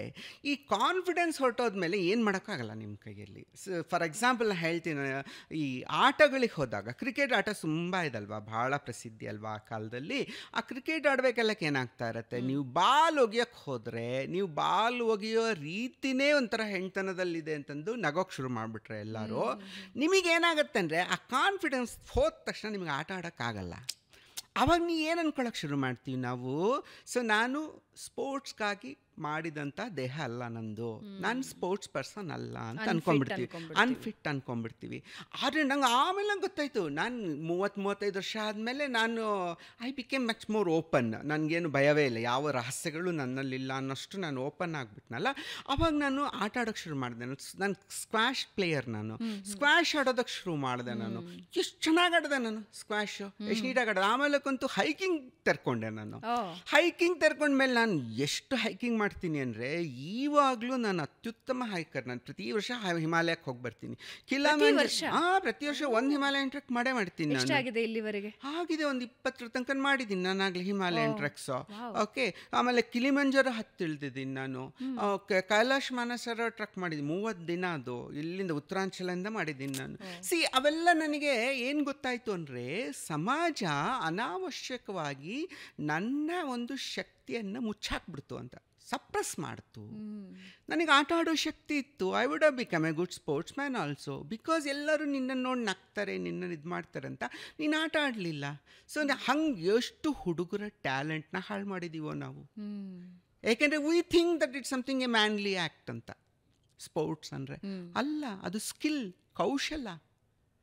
ಸೊ ಇದಲ್ವೇ ಅಲ್ಲ, ಅದು ಏನು ದೈಹಿಕ ಸಾಮರ್ಥ್ಯಕ್ಕೆ ಸಂಬಂಧಪಟ್ಟಿದ್ದಲ್ಲೇ ಇಲ್ಲ. ಆಟ ಅನ್ನೋದು ಕೌಶಲ್ಯಕ್ಕೆ ಸಂಬಂಧಪಟ್ಟಿದ್ದು, ಸ್ಕಿಲ್ಲಿಗೆ ಸಂಬಂಧ, ನಿಪುಣತೆ, ಚತುರತೆ ಇರಬೇಕಷ್ಟೇ. ಸೊ ಆ ಒಂದು ಕಾರಣದಿಂದಾಗಿ ಸಪ್ರೆಸ್ ಆಗೋ ಸಾಧ್ಯತೆಗಳಿರುತ್ತೆ. ಸೊ ಆ ನಿಟ್ಟಿಗಾದ್ರೂ ನೀವು ತೆರ್ಕೋಬೇಕಾಗತ್ತೆ, ಸಮಾಜ ಬದಲಾಗಬೇಕಾಗತ್ತೆ. It's immaterial what you are. Your sexuality is no way connected with your sports ability. ನೀವು ಸ್ಪೋರ್ಟ್ಸ್ ಆಟ ಯಾರಾದರೂ ಆಟ ಆಡ್ಬೋದು. ಆ್ಯಂಡ್ ಆ ವಯಸ್ಸಲ್ಲಿ ಆಡಬೇಕು. 35 ವರ್ಷದ ನಂತರ ನಾನು ಕಲ್ತ್ಕೊಂಡ್ರೆ ಏನು ಉಪಯೋಗ ಇದೆ ನನಗೆ? ಸುಮ್ಮನೆ ನನಗೇನೋ ಹೆಲ್ತ್ ಕಾನ್ಷಿಯಸ್ ಆಗಿದ್ದೀನಿ ಅಷ್ಟೇ ಹೊರತಾಗಿ ನಾನು ಬಟ್ ಏಜ್ನಲ್ಲಿ ನಾನು ಆಡಬೇಕಾಗಿತ್ತಲ್ಲ ಅಂತ ಅನಿಸುತ್ತೆ ಅದು. ಸೊ ಯಾವ ಮಕ್ಕಳಿಗೂ ಆಟ ಆಡೋದಕ್ಕೆ ತೊಂದರೆ ಆಗಬಾರ್ದು. ಯಾರು ಅದಕ್ಕಾಗಿ ಅವರನ್ನು ಗೇಲಿ ಬುಲ್ಲಿಂಗ್ ಅಂತಾರೆ. ಸೊ ಗೇಲಿ ಮಾಡಬಾರ್ದು, ಗೋಳಾಡಿಸ್ಬಾರ್ದು ಅನ್ನೋದು ನಾವು ಅರ್ಥ ಮಾಡ್ಕೋಬೇಕು. ಸೋಷಿಯಲ್ ಅಕ್ಸೆಪ್ಟೆನ್ಸ್, ಸಾಮಾಜಿಕವಾಗಿ ಒಪ್ಕೊಳ್ಳೋದಕ್ಕಿಂತ ಮನೆಯವರ ಒಪ್ಪಿಗೆ, ಮನೆಯವರು ಅದನ್ನ ಒಪ್ಕೊಳ್ಳೋದು ಬಹಳ ಮುಖ್ಯ ಅಂತ ಅನ್ಸುತ್ತೆ. ಆರಂಭಿಕ ಏಟ್ ಅಲ್ಲೇ ಬೀಳುತ್ತೆ. ಬಟ್ ಏನಾಗುತ್ತೆ ಅಂದರೆ ಶುರುವಿನಲ್ಲಿ ಇರುತ್ತೆ, ಬಟ್ ಯಾವ ಮನೆಯಲ್ಲಿ ಪ್ರೀತಿ ಇರುತ್ತೋ ಅಲ್ಲಿ ಸಿಗುತ್ತೆ, ಒಪ್ಪಿಗೆ ಸಿಗುತ್ತೆ. ಯಾವ ಮನೆಯಲ್ಲಿ ಪ್ರೀತಿಗಿಂತ ಪ್ರತಿಷ್ಠೆ ಮುಖ್ಯ ಆಗುತ್ತೋ ಅಲ್ಲಿ ಒಪ್ಪಿಗೆ ಸಿಗಲ್ಲ. ಸೊ ಪ್ರೀತಿ ಬಹಳ ಮುಖ್ಯ ಆ್ಯಕ್ಚುಲಿ. ಇವಾಗ ನಮ್ಮ ಮಕ್ಕಳು ಇರೋದು ಯಾತಕ್ಕೆ? ನಮ್ಮ ಪ್ರೀತಿಗಾಗಿ. ಅವ್ರು ಏನಾಗಿದ್ರೆ ಏನಪ್ಪ, ನನ್ನ ಮಗ ಅವನು, ನನ್ನ ಮಗಳು ಅವಳು ಅನ್ನುವಂಥ ಒಂದು ಭಾವ ಅಪ್ಪ ಅಮ್ಮಗಿದ್ದಾಗ ನಮ್ಮ ಪ್ರತಿಷ್ಠೆಗಿಂತಲೂ ಪ್ರೀತಿ ಮುಖ್ಯ ಆಗಿ ನಮ್ಮ ಸಂಬಂಧಗಳು ಸರಿಯಾಗಿ ಉಳ್ಕೊಳ್ಳುತ್ತೆ ಅಲ್ವಾ? ಸೊ ಅದು ಮುಖ್ಯ. ನಾವು ಪ್ರೀತಿ ಮಾಡ್ತಿದೀವೋ ಮಕ್ಕಳನ್ನ ಪ್ರತಿಷ್ಠೆಗಾಗಿ ಬೆಳೆಸ್ತಾ ಇದ್ದೀವ ಅನ್ನುವಂಥದ್ದನ್ನು ತಿಳ್ಕೊಬೇಕು. ಬಟ್ ಬಹಳಷ್ಟು ಜನ ಕಷ್ಟಪಡ್ತಾರೆ. ಅದಕ್ಕೆ ಅಜ್ಞಾನವೂ ಕಾರಣ. ಅವ್ರಿಗೆ ಯಾರೂ ತಿಳಿಸ್ಕೊಟ್ಟಿಲ್ಲ. ಎಷ್ಟೋ ಜನ ಏನು ಅಂದ್ಕೊಳ್ತಾರೆ, ಬೇಕಂತಲೇ ಮಾಡ್ತಾ ಇದ್ದೀವಿ. This is the problem. ಅವ್ನು ಬೇಕಂತಲೇ ಮಾಡ್ತಾ ಇದ್ದಾನೆ, ಅವನು ಇದು ಕೆಟ್ಟ ಕೆಲಸಗಳೆಲ್ಲ ಬೇಕಂತಲೇ ಮಾಡ್ತಾನೆ. ಇಲ್ಲ, ಅದು ಅವನ ಸ್ವಭಾವ, ಅವನ ರೀತಿ ನೀತಿನೇ ಹಾಗೆ ಅನ್ನುವಂಥದ್ದು ಗೊತ್ತು ಮಾಡಿಟ್ರೆ ನಾವು, ಆಗ ಅಪ್ಪ ಅಮ್ಮಗೂ ಅರ್ಥ ಆಗುತ್ತೆ ಇದು ಏನು ಅನ್ನುವಂಥದ್ದು. ಸೊ ಇದು ಬೇಕು ನಂಗೆ. ಅಂದರೆ ಅಲ್ಲಿ ನಾನು ನೋಡಿದ್ದೀನಿ, ಎಜುಕೇಟೆಡ್ ಅನ್ಎಜುಕೇಟೆಡ್ ಸಂಬಂಧ ಇಲ್ಲ. ಆಕ್ಸೆಪ್ಟೆನ್ಸ್ ವಿಷಯದಲ್ಲಿ ಎಷ್ಟೋ ಸಂದರ್ಭದಲ್ಲಿ educated parents are more resisting, ಅವ್ರು ಮೋರ್ ತೊಂದರೆ ಕೊಟ್ಟಿದ್ದಾರೆ. ಸೊ ಅದಕ್ಕೆ ಎಜುಕೇಷನ್ ಇಲ್ಲ, ಅಕ್ಷರಸ್ಥರು ಅನಕ್ಷರಸ್ಥರಲ್ಲ, ಪ್ರೀತಿಯ ಕೊರತೆ, ಇದಷ್ಟೇ ಸಂಬಂಧ. ಬಟ್ ಕುಟುಂಬದಲ್ಲಿ ಪ್ರೀತಿ ಇದೆ, ಎಲ್ಲರನ್ನೂ ಪ್ರೀತಿಯಿಂದ ಬೆಳೆಸ್ತಾ ಇದ್ದಾರೆ, ಒಂದೊಬ್ಬರ ಮಧ್ಯದಲ್ಲಿ ಬಂಧನ ಚೆಂದ ಇದೆ ಅಂತಂದರೆ ಆ ಕುಟುಂಬ ತನ್ನ ಮಕ್ಕಳು ಹೇಗಿದ್ರು ಇಲ್ಲಪ್ಪ ಪರವಾಗಿಲ್ಲ, ಜೀವಂತವಾಗಿರಲಿ ಅಂತ ಒಪ್ಕೊಳ್ತಾರೆ ಎಲ್ಲ ಅಪ್ಪ ಅಮ್ಮನರು. ಎಲ್ಲಿ ಅದು ಇರಲ್ಲೋ, ಅದ್ರ ಕೊರತೆ ಇರುತ್ತೋ ಅಲ್ಲಿ ವಿದ್ಯಾಭ್ಯಾಸ ಇದ್ರೂ ಉಪಯೋಗ ಆಗಲ್ಲ, ರೆಸಿಸ್ಟೆನ್ಸ್ ಬರುತ್ತೆ. ಬಟ್ ಆ ರೆಸಿಸ್ಟೆನ್ಸ್ ಅವರ ಇಡೀ ಜೀವನನ ಹಾಳು ಮಾಡುತ್ತೆ. ವೈವಾಹಿಕ ಜೀವನದಿಂದ ಹಿಡಿದು ಅದೇ ದೊಡ್ಡ ಸಮಸ್ಯೆ.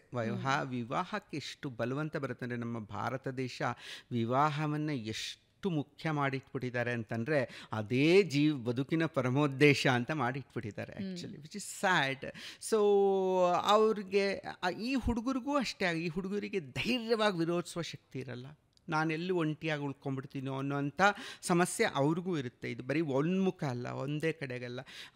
ಮದುವೆ ಮಾಡಿಬಿಡ್ತಾರೆ, ಹೆಂಗೋ ಬಲವಂತ ಮಾಡಿಬಿಡ್ತು. ಒಳ್ಳೆ ಜಾಬಲ್ಲಿದ್ದಾರೆ, ಒಳ್ಳೆ ಕೆಲಸ ಮಾಡ್ತಿದ್ದಾರೆ ಅಂದರೆ ಏನು ಕಷ್ಟ, ಮಾಡಿಬಿಡ್ತಾರೆ, ಮದುವೆ ಮಾಡಿಬಿಡ್ತಾರೆ. ಆಮೇಲಕ್ಕೆ ನಿಜವಾಗಿ ಇವೆಲ್ಲ ಇದ್ರದ್ದು ಅಜ್ಞಾನಗಳ ಅಥವಾ ಒಂದು ಸಾಮಾಜಿಕ ಸಮಸ್ಯೆಗಳ ಒಂದು ಏನಿರುತ್ತೆ ಅದರ ಒಂದು ಕ್ರಕ್ಸ್ ಅಂತೇನು ಹೇಳ್ತೀವಿ, ಅದರ ಒಂದು ಕಹಿಯನ್ನು ಅನುಭವಿಸೋದು ಅವನು ಮದುವೆ ಮಾಡಿಕೊಂಡ ಹೆಂಡತಿ. ಇಷ್ಟು ಕಷ್ಟ ಅದು ಜೀವನ, ಸುಳ್ಳಲ್ಲ ರೀ, ಭಾಳ ಕಷ್ಟ. ಏನಾಗುತ್ತೆ ಅಂತಂದರೆ ನಾನು ಹೇಳಿದ್ದೀನಿ ವಿಷಯ ಮತ್ತೆ ಹೇಳಬೇಕನ್ಸುತ್ತೆ ನನಗೆ. ಏನಂದರೆ ಸಾಮಾನ್ಯವಾಗಿ ಚಿಕ್ಕ ವಯಸ್ಸಲ್ಲಿ 27 ವರ್ಷದಲ್ಲಿ ನಿಮ್ಮ ಕಾಮೋದ್ರೇಕ ಎಷ್ಟು ಜಾಸ್ತಿ ಇರುತ್ತೆ ಅಂತಂದರೆ ಹೇಗೋ ಕೂಡೋದಕ್ಕೆ ನಿಮಗೆ ಶಕ್ತಿ ಆಗುತ್ತೆ. Even if you are a gay you can mingle with women. So ಅದಾಗದ ಸಾಧ್ಯತೆಗಳಿರುತ್ತೆ ಬಹುತೇಕರಿಗೆ. ಸೊ ಅವಾಗ ಏನಾಗ್ಬಿಡುತ್ತೆ, ಹೇಗೋ ಮಕ್ಕಳಾಗ್ಬಿಡ್ತವೆ. ನೀವು ಮಕ್ಕಳಾದ್ಮೇಲೆ ನಿಮಗೆ ಆ ಗಂಡನ ಬಗ್ಗೆ ಹುಡುಗಿ ಏನೇ ತಕರಾರನ್ನು ಹೇಳಿದ್ರು ಯಾರೂ ಒಪ್ಕೊಳ್ಳಲ್ಲ. ಅವಳ ಅಪ್ಪ ಅಮ್ಮನ ಮೊದಲು ಮಾಡ್ಕೊಂಡು ಯಾರೂ ಒಪ್ಕೊಳ್ಳಲ್ಲ ಅವಳು ಕಂಪ್ಲೇಂಟ್ ಮಾಡಿಲ್ಲಂದರೆ. ಸೊ ಅವಳು ಒಂಟಿಯಾಗಿ ಬದುಕ್ತಾಳೆ. ಅದೇ ಅವನೇನು ಮಾಡ್ಬಿಡ್ತಾನೆ, ಈ ಪುರುಷ ಪ್ರಧಾನ ಸಮಾಜ ನಮ್ಮದು ಅಲ್ವಾ, ಅವನು ನೀಟಾಗಿ ಹೊರಗೆ ಹೋಗ್ಬಿಟ್ಟು ತನ್ನ ವ್ಯವಹಾರಗಳನ್ನು ಮುಗಿಸ್ಕೊಂಡ್ಬಿಡ್ತಾನೆ. ಅವನು ವಿವಾಹೇತರವಾಗಿ ಅವಳಿಗೆ ಸಾಧ್ಯ ಆಗಲ್ಲ. It's not easy for a married women to have affairs with someone else ಅಲ್ವಾ. ಸೊ ಅವಳು ತುಂಬ ತೊಂದರೆ ಅನುಭವಿಸ್ತಾಳೆ. ಸೊ ಆ ಕಾರಣಕ್ಕಾಗನ್ನ ದಯವಿಟ್ಟು ಅನಾವಶ್ಯಕವಾಗಿ ಮದುವೆ ಮಾಡಬೇಡಿ. ಇವಾಗ ಏನಾಗ್ತಿದೆ ಅಂತಂದರೆ, ಒಂದು ಸಂತೋಷದ ವಿಷಯ ಅಂದರೆ ಮಹಿಳೆಯರು ಅಕ್ಷರಸ್ಥರಾಗ್ತಿದ್ದಾರೆ, ಉದ್ಯೋಗಸ್ಥರಾಗ್ತಿದ್ದಾರೆ. ತಮಗೆ ಅನ್ಯಾಯ ಆಗ್ತಿದೆ ಅಂತಂದರೆ ಅದರಿಂದ ಸೆಟ್ಟದು ಹೊರಗೆ ಬರುವ ಶಕ್ತಿ ಬಂದಿದೆ. ಇದು ನಮಗೆ ಮುಖ್ಯ.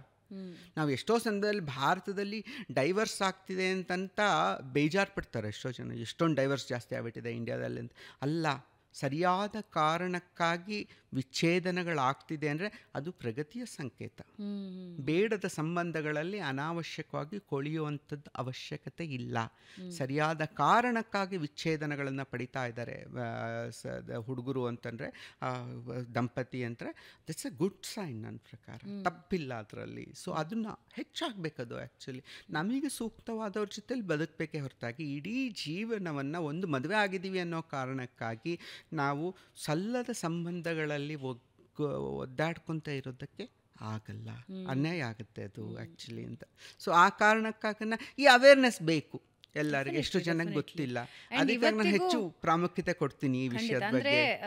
ಒಂದೆರಡು ಮೂರು ಸಂದರ್ಶನಗಳಲ್ಲಿ ನೀವು ಮಾತನಾಡಿದ್ದನ್ನು ನೋಡಿದೆ. ಅದರ ಜೊತೆಗೇನೆ ಇದರಿಂದ ಏನಾಗತ್ತೆ ಅಂತ ಹೇಳಿದ್ರೆ, ಒಂದು ಕುಟುಂಬಸ್ಥರಿಗೂ ಅದನ್ನು ಅರ್ಥ ಮಾಡ್ಕೊಳ್ಳೋದಕ್ಕಾಗತ್ತೆ. ಕುಟುಂಬಸ್ಥರು ಒಬ್ಬರು ಬೆಂಬಲ ಆ ವ್ಯಕ್ತಿಗೆ ಅಥವಾ ಮಗುವಿಗೆ ಸಿಕ್ಕಿಬಿಟ್ರೆ ಐ ಥಿಂಕ್ ಸೊಸೈಟಿನ ಎದುರಿಸೋದು ಒಂದು ವಿಷಯನೇ ಅಲ್ಲ. ಆಮೇಲೆ ಆ ಮಗು ಅಥವಾ ಆ ವ್ಯಕ್ತಿಯ ಜೀವನ ಸಲೀಸಾಗ್ಬಿಡತ್ತೆ. ಮಾನಸಿಕ ತುಮುಲಗಳಿರಲ್ಲ, ಕೊರಗುಗಳಿರಲ್ಲ, ಕೀಳಿರಿಮೆ ಇರಲ್ಲ. ಇದೆಲ್ಲದರಿಂದ ಹೊರಗೆ ಬಂದು ಒಂದು ಸ್ವಚ್ಛಂದವಾದ ಜೀವನ ಬದುಕಬಹುದು ಅಂತ ಅನ್ಸುತ್ತೆ. ಏನಂದ್ರೆ ರಹಸ್ಯಗಳು ನಮ್ಮೊಳಗೆ ಇಟ್ಕೊಂಡು ಮುಖವಾಡ ಹಾಕಿ ಬದುಕೊಂಡ್ರೆ, ಯಾವುದೇ ರೀತಿಯ ರಹಸ್ಯಗಳಿರಲಿ, ರಹಸ್ಯವನ್ನು ಇಟ್ಕೊಂಡು ಮುಖವಾಡ ಹಾಕ್ಕೊಂಡು ಬದುಕಿದ್ರೆ ಅದು ಅತ್ಯಂತ ಸ್ಟ್ರೆಸ್ಫುಲ್, ಒತ್ತಡನ ಕ್ರಿಯೇಟ್ ಮಾಡುತ್ತೆ ನಿಮ್ಮ ಮೇಲೆ. ಓಕೆ, ಅದು ಸೆಕ್ಷುಯಾಲಿಟಿ ಇರ್ಬೋದು ಅಥವಾ ಬೇರೆ ಯಾವುದೇ ಸಂಗತಿಗಳಾಗಿರ್ಬೋದು.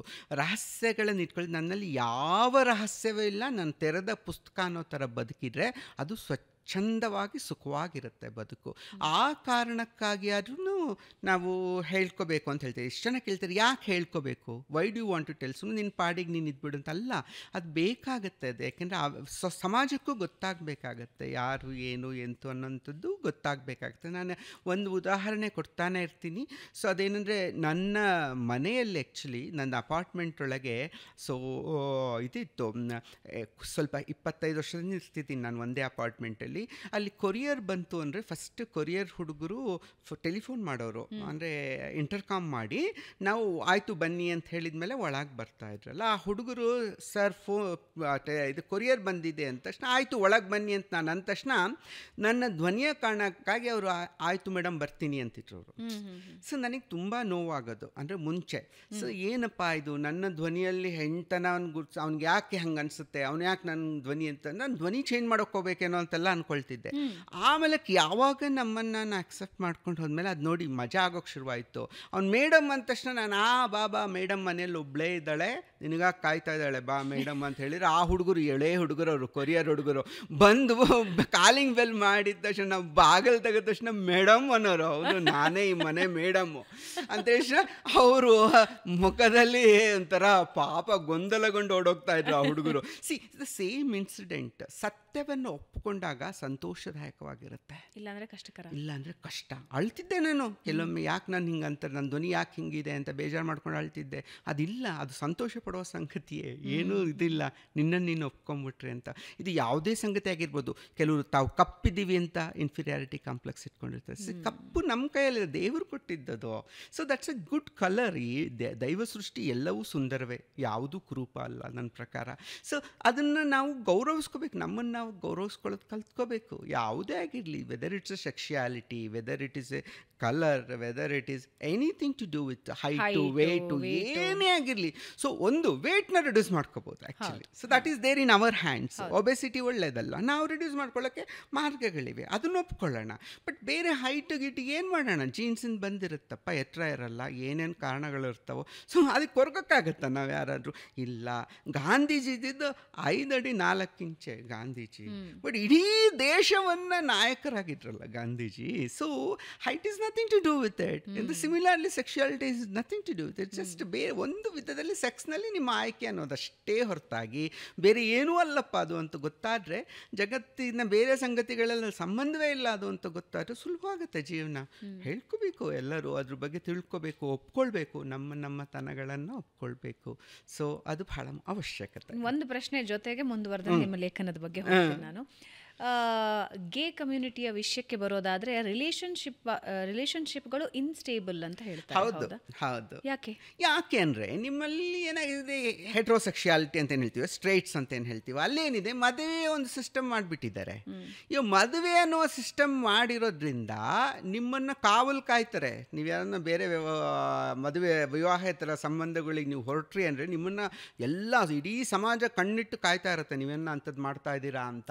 ಗಂಡಿಗೂ ಮಾಡುತ್ತೆ, ಹೆಣ್ಣಿಗೂ ಮಾಡುತ್ತೆ, ಉಗಿಯುತ್ತೆ ಅವಾಗ, ಹಂಗೆ ಮಾಡೋಂಗಿಲ್ಲ ನೀವು ಅನ್ನುವಂಥದ್ದು. ಇಲ್ಲಿ ಯಾರು ಮಾಡಿ ಏನು ಸಂಬಂಧಗಳಿಗೆ ಏನು ಹೆಸರೇ ಇಲ್ಲ. ಇಲ್ಲಿ ಯಾವುದೊಂದು ಮದುವೆಯನ್ನೂ ಅಪ್ರೂವ್ ಮಾಡಲಿಲ್ಲ ನಾವು. ಸೊ ಅವಾಗ ಏನಾಗುತ್ತೆ, ಇದು ಹೇಳೋರಿಲ್ಲ ಕೇಳೋರಿಲ್ಲ ಆಗುತ್ತೆ ಇಲ್ಲಿ. ಸೊ ಅದರಿಂದ ಏನಾಗುತ್ತೆ, ನನ್ನ ಪ್ರಕಾರ ಮನುಷ್ಯ ಜೀವಿ ಯಾವಾಗಲೂ ಎಲ್ಲ ಪ್ರಾಣಿಗಳಲ್ಲಿರುವಂತೆ ಬಹು ಸಂಬಂಧಗಳನ್ನು ಬಯಸುವಂಥ ಜೀವ. ಅದು ಒಂದೇ ಸಂಬಂಧಕ್ಕೆ ಬದ್ಧವಾಗಿರುವ ಜೀವ ಅಲ್ಲ. ಬಟ್ ಫಾರ್ ಸಮ್ ರೀಸನ್ ಮದುವೆ ಸಿಸ್ಟಮ್ ಮಾಡಿಟ್ಟಿದ್ದಾರೆ, ಕ್ರಿಯೇಟ್ ಮಾಡಿದ್ದಾರೆ, ಅದನ್ನು ಮಾಡಿಟ್ಬಿಟ್ಟಿದ್ದಾರೆ, whether it's good or bad. So ಒಂದು ವ್ಯವಸ್ಥೆ ಬಂದಿದೆ ಅದು. ಆ ವ್ಯವಸ್ಥೆ ಏಕೆಂದರೆ ಯಾವ ಇಡೀ ನಿಸರ್ಗದಲ್ಲೇ ಮದುವೆ ಇಲ್ಲ. ಎಲ್ಲಿ ಯಾವ ಪ್ರಾಣಿಗಳು ಮದುವೆ ಆಗ್ತವೆ, ಕೂಡ್ತವೆ, ಮಕ್ಕಳು ಮಾಡಿಕೊಂಡು ವಿದ್ಯೆ ಕಲಿಸ್ಕೊಡ್ತವೆ, ಆಮೇಲೆ ಸಪ್ರೇಟ್ ಆಗ್ತವೆ, ಬೇರೆ ಸಂಬಂಧಗಳಿಗೆ ಹುಡುಕೊಂಡು ಹೋಗ್ತವೆ ಆ ಮಕ್ಕಳನ್ನ. ಬಟ್ ನಮ್ಮ ಮನುಷ್ಯರಲ್ಲಿ ಸಮಸ್ಯೆ ಏನಾಗಿದೆ ಅಂದರೆ, ಆ ಮಕ್ಕಳುಗಳನ್ನ ಬೆಳೆಸಿ ದೊಡ್ಡದು ಮಾಡಿ ಅವರನ್ನು ಅವರ ಕಾಲ ಮೇಲೆ ನಿಲ್ಲಿಸೋದಕ್ಕೆ ಇಡೀ ಜೀವನ ಮುಗಿದೋಗ್ಬಿಡುತ್ತೆ ಎಲ್ಲ. ಇವು ಪಕ್ಷಿಗಳಾದ್ರೆ ಇನ್ನೊಂದು 6 ತಿಂಗಳಲ್ಲಿ ಅದನ್ನು ಬಿಟ್ಬಿಡುತ್ತೆ. ಬೆಕ್ಕಪ್ಪ ಮಗು ಬರುತ್ತೆ, 6 ತಿಂಗಳಲ್ಲಿ ಎಲ್ಲ ವಿದ್ಯೆ ಕಲಿಸ್ಬಿಡುತ್ತೆ, ನೀವು ಹೋಗೋ, ಅದು ಹತ್ರ ಕೂಡ ಬರ್ಗುಡ್ಸಲ್ಲ, ಓಡಿಸುತ್ತದನ್ನು ಅಲ್ವಾ. ಅದು ಮನುಷ್ಯಂಗಾಗಿಲ್ಲ ಅದು ಆ್ಯಕ್ಚುಲಿ. ಯಾಕೋ ಸೃಷ್ಟಿಯಲ್ಲಿ ನಾವು ಆ ಮಕ್ಕಳು 28-30 ವರ್ಷ ಆದ್ರೂ ಇನ್ನು ಅಪ್ಪ ಅಮ್ಮ ಅಂದ್ಕೊಂಡು ಕೂತ್ಕೊಂಡಿರ್ತಾರೆ, ಅವ್ರ ಮೇಲೆ ಡಿಪೆಂಡ್ ಆಗಿರ್ತಾರಲ್ಲ. ಸೊ ದ್ಯಾಟ್ಸ್ ವೈ ಇವ್ರದ್ದು ಸಫರಿಂಗ್ ಆ್ಯಕ್ಚುಲಿ. ಸೊ ಒಬ್ಬೇ ಪಾರ್ಟ್ನರ್ ಜೊತೆಲಿ ಬದುಕಬೇಕಾಗತ್ತೆ ಇದು ಅನ್ನುವಂಥದ್ದು ಅನಿಸುತ್ತೆ. ಸೊ ಅದರಿಂದ ಅಲ್ಲಿ ಅದಿಲ್ಲ. ಸಂಸಾರ ಅನ್ನುವಂಥದ್ದು ಯಾರು ಕೇರು ಮಾಡಲ್ಲ, ಮದುವೆನೂ ಇಲ್ಲ, ಅತ್ಲ ಕಡೆಗೆ ಹೋಗಲಿ ಯಾರನ್ನ ಹೇಳ್ತಾರ ಬುದ್ಧಿಮಾನ ಇಲ್ಲ. ಎಲ್ಲ ದುಃಖನೂ ನೀವೇ ಅನುಭವಿಸ್ಬೇಕು, ಸಂತೋಷವೂ ನೀವೇ ಅನುಭವಿಸ್ಬೇಕು, ಎಲ್ಲವೂ ಅದೇ ಥರ. ಅದರಿಂದ ಅಲ್ಲಿ ತುಂಬ ಪಾಲಿಗಮಿ ಸಿಕ್ಕಾಪಟ್ಟೆ ಜಾಸ್ತಿ ಇದೆ, ಅದರಿಂದ ಸ್ಟೆಬಿಲಿಟಿ ಕಡಿಮೆ ಅಲ್ಲಿ ಅಂತ. ಏನಾದರೂ ಒಂದು ಸಂದೇಶ ನೀವು ಕೊಡಬಹುದು ಅಂದರೆ ನನ್ನ ಪ್ರಶ್ನೆಯ ಮುಖ್ಯ ಉದ್ದೇಶನೇ ತುಂಬ ನರಳುತ್ತಾರೆ, ಹೇಳ್ಕೊಳಕ್ಕಾಗದೆ ವರ್ಷಾನುಗಟ್ಲೆ. ಕೆಲವರು ನರಳಿನೇ ತಮ್ಮ ಜೀವನ ಕಳೆದು ಹೋಗಿರ್ತಾರೆ. ಅಂಥ ಯಂಗ್ಸ್ಟರ್ಸ್ ಇದ್ರೆ, ಯುವಕರು ಅಥವಾ ಯುವ ಹೃದಯಗಳಿದ್ರೆ, ನಿಮ್ಮ ಕಡೆಯಿಂದ ಒಂದು ಸಂದೇಶ ಈ ವಿಷಯವಾಗಿ. Gay community not to worry, not to bother. ಆಮೇಲೆ ಇವಾಗಿನ ನಮ್ಮ ಸೊಸೈಟಿಯಲ್ಲಿ ಹೇಗಿದೆ ಅಂದರೆ ಅಕ್ಸೆಪ್ಟೆನ್ಸ್, ನಾನು ಹೇಳಿದ ಹಾಗೆ ಹಿಂದಿನಗಿಂತ ಚೆನ್ನಾಗಿದೆ.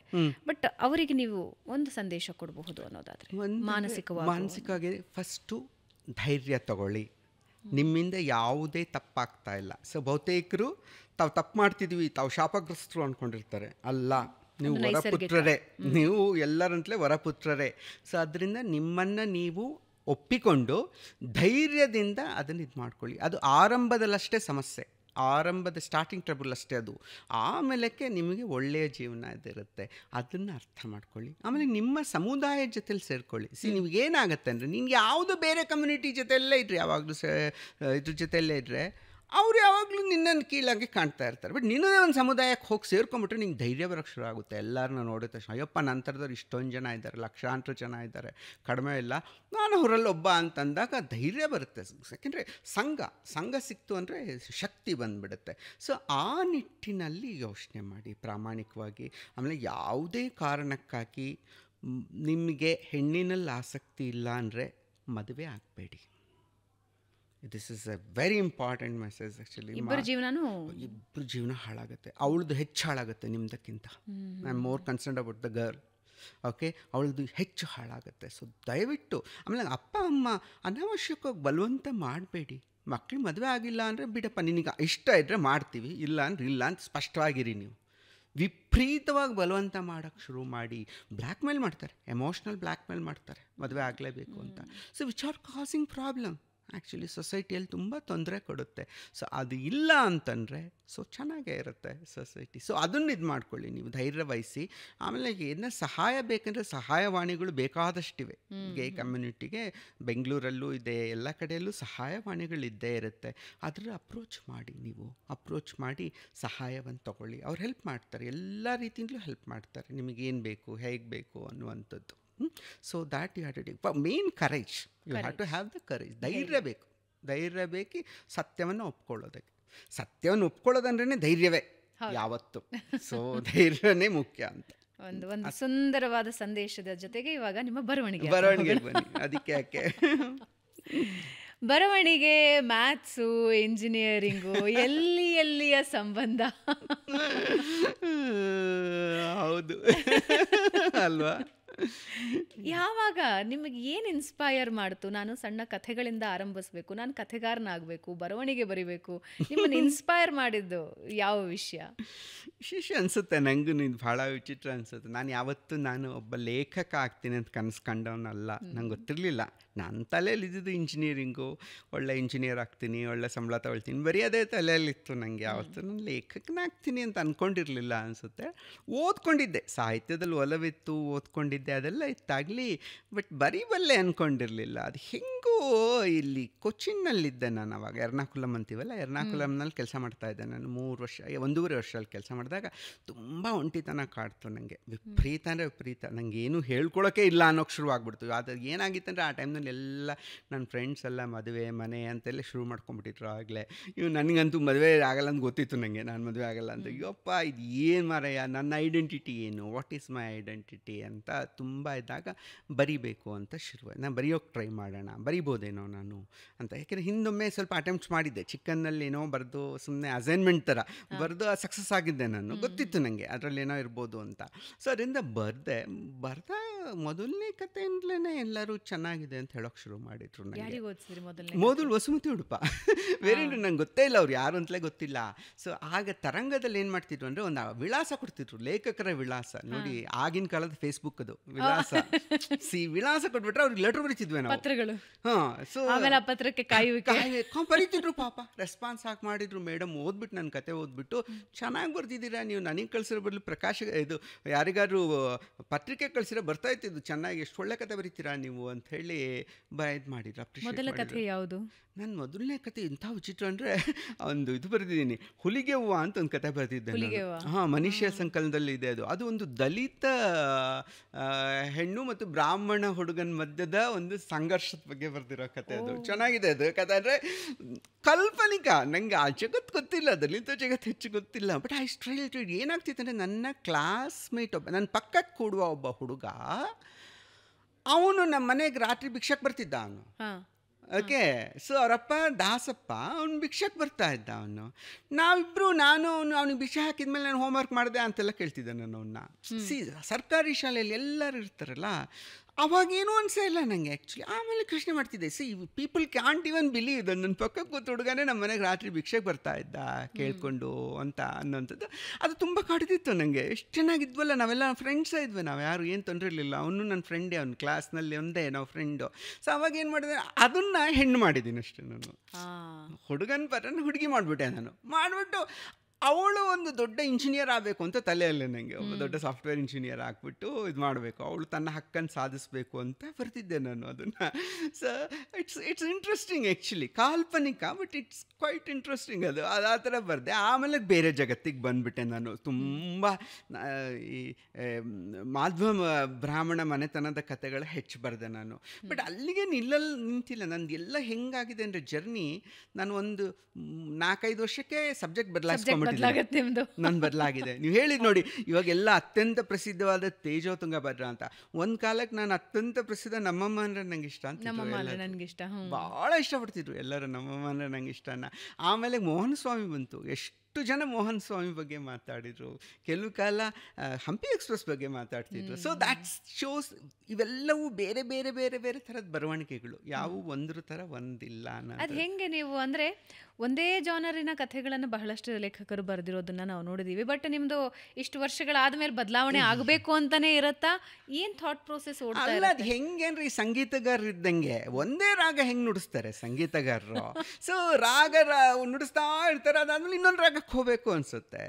ಶಿವರಂಜನಿ ಹೇಳ್ತಾ ಇದ್ರೆ ಅದು ಶಿವರಂಜನಿ ಸಾಕಷ್ಟು ಏನಪ್ಪ ದುಃಖದ ರಾಗ, ಆ್ಯಕ್ಚುಲಿ ದುಃಖವನ್ನು ಉತ್ಪಾದಿಸುತ್ತೆ ಶಿವರಂಜನಿ. ಸಾಮಾನ್ಯ ಸಿನಿಮಾದಲ್ಲಿ ತುಂಬ ಬಳಸ್ತಾರೆ ಅದನ್ನು.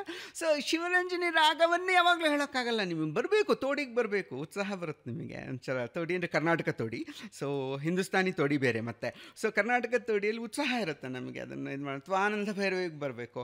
ಸೊ ಅದು ನಿಮಗೆ ಬದಲಾವಣೆ ಬೇಕೇ ಬೇಕು ಮನುಷ್ಯಂಗೆ. ನಿಮ್ಮದೇ ವೃತ್ತಿ ಆದ್ರೂ ಅಲ್ಲಿ ತುಸು ಬದಲಾವಣೆಗಳು ಆಗ್ತಾ ಇರಬೇಕು, ಇಲ್ಲದಿದ್ರೆ ಅದು ರೊಟೀನ್ ಆಗಿಬಿಡುತ್ತೆ ನಿಮಗೆ ಆ್ಯಕ್ಚುಲಿ. ಸೊ ಆ ಬಿಸಿ ಕಲ್ಲಲ್ಲಿ ಬರೀ ಅಕ್ಕಿ ಹಿಟ್ಟೆ ಹಾಕೋದಲ್ಲ, ಕೆಲವೊಮ್ಮೆ ರಾಗಿ ಬೀಸಬೇಕು, ಕೆಲವೊಮ್ಮೆ ಜೋಳ ಬೀಸಬೇಕು, ಕೆಲವೊಮ್ಮೆ ಇದು ಕಡಲೆ ಬೀಸಬೇಕು, ಗೋಧಿ ಬೀಸಬೇಕು, ಎಲ್ಲ ಬೀಸಬೇಕಲ್ಲ ಮತ್ತೆ ನೀವು.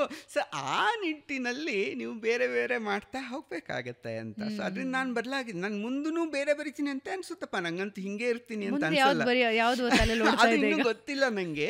ತುಂಬ ಇವಾಗ ನನಗೆ ಈ ಮಾಡರ್ನ್ ಹುಡುಗರಿಗೆಲ್ಲರೂ, ನಮ್ಮ ಹೊಸ ಹುಡುಗರಿಗೆಲ್ಲರಿಗೂ ಥ್ರಿಲ್ಲರ್ಸ್ ಭಾರಿ ಇಷ್ಟ ಆ್ಯಕ್ಚುಲಿ. ಎಷ್ಟು ಇಷ್ಟಪಡ್ತಾರೆ ಥ್ರಿಲ್ಲರ್ಸ್ನ. ಅಂತಾರೆ ತೇಜಸ್ವಿ ಅಂತೂ ಥ್ರಿಲ್ಲರ್ಸ್ ಜೊತೆಯಲ್ಲಿ ಒಳ್ಳೆ ಸಾಹಿತ್ಯ ಕೃತಿ ಬರಿಬೋದು. ಥ್ರಿಲ್ಲರ್ ಅಂದ ತಕ್ಷಣ ಅದೇನು ಚೀಪ್ ಅಂತಲ್ಲ ಅದು. ಆ್ಯಕ್ಚುಲಿ ಥ್ರಿಲ್ಲರ್ಸನ್ನು ಒಳ್ಳೆ ಕೃತಿಯನ್ನೇ ಬರೆದು ನೀವು ಥ್ರಿಲ್ಲಿಂಗ್ ಎಲಿಮೆಂಟ್ ಇಟ್ಕೊಳ್ಬೋದು. ಈಗ ಕರ್ವಾಲೋ ಬರ್ದಂಗೆ, ಚಿದಂಬರ ರಹಸ್ಯ ಬರ್ದಂಗೆ, ಜುಗಾರಿ ಕ್ರಾಸ್ ಬರ್ದಂಗೆ, ಅವೆಲ್ಲ ಥ್ರಿಲ್ಲಿಂಗ್ ಎಲಿಮೆಂಟ್ಸ್ ಅದರಲ್ಲೆಲ್ಲ ಅಲ್ಲ. ಅದು ತುಂಬ ಇಷ್ಟಪಡ್ತಾರೆ. ನಾನು ಅಂಥದ್ದೊಂದು ಬರೆಯೋಣ ಅಂತ ಅಂದ್ಕೊಳ್ತಿದ್ದೀನಿ. ಗೊತ್ತಿಲ್ಲ ಯಾವ್ದು ದಕ್ಕಬೇಕಲ್ಲ. ನನ್ನ ಅದೃಷ್ಟನೂ ಬೇಕು, ಓದುಗರ ಅದೃಷ್ಟನೂ ಬೇಕು. ನನಗೆ ಹೆಂಗೆ ಅನಿಸುತ್ತೆ ಅಂತಂದರೆ, ಈ ಕತೆ ಸಾಹಿತ್ಯ ಅನ್ನೋದಿದೆ ಅಲ್ಲ, ಇದೊಂಥರ ನಾವು ಸಾಹಿತ್ಯಕ್ಕೆಲ್ಲ ಒಡತಿ ಸರಸ್ವತಿ ಅಂತ ಅಂದ್ಕೊಂಡ್ರೆ, she is like A project manager. ಆಯಿತಾ?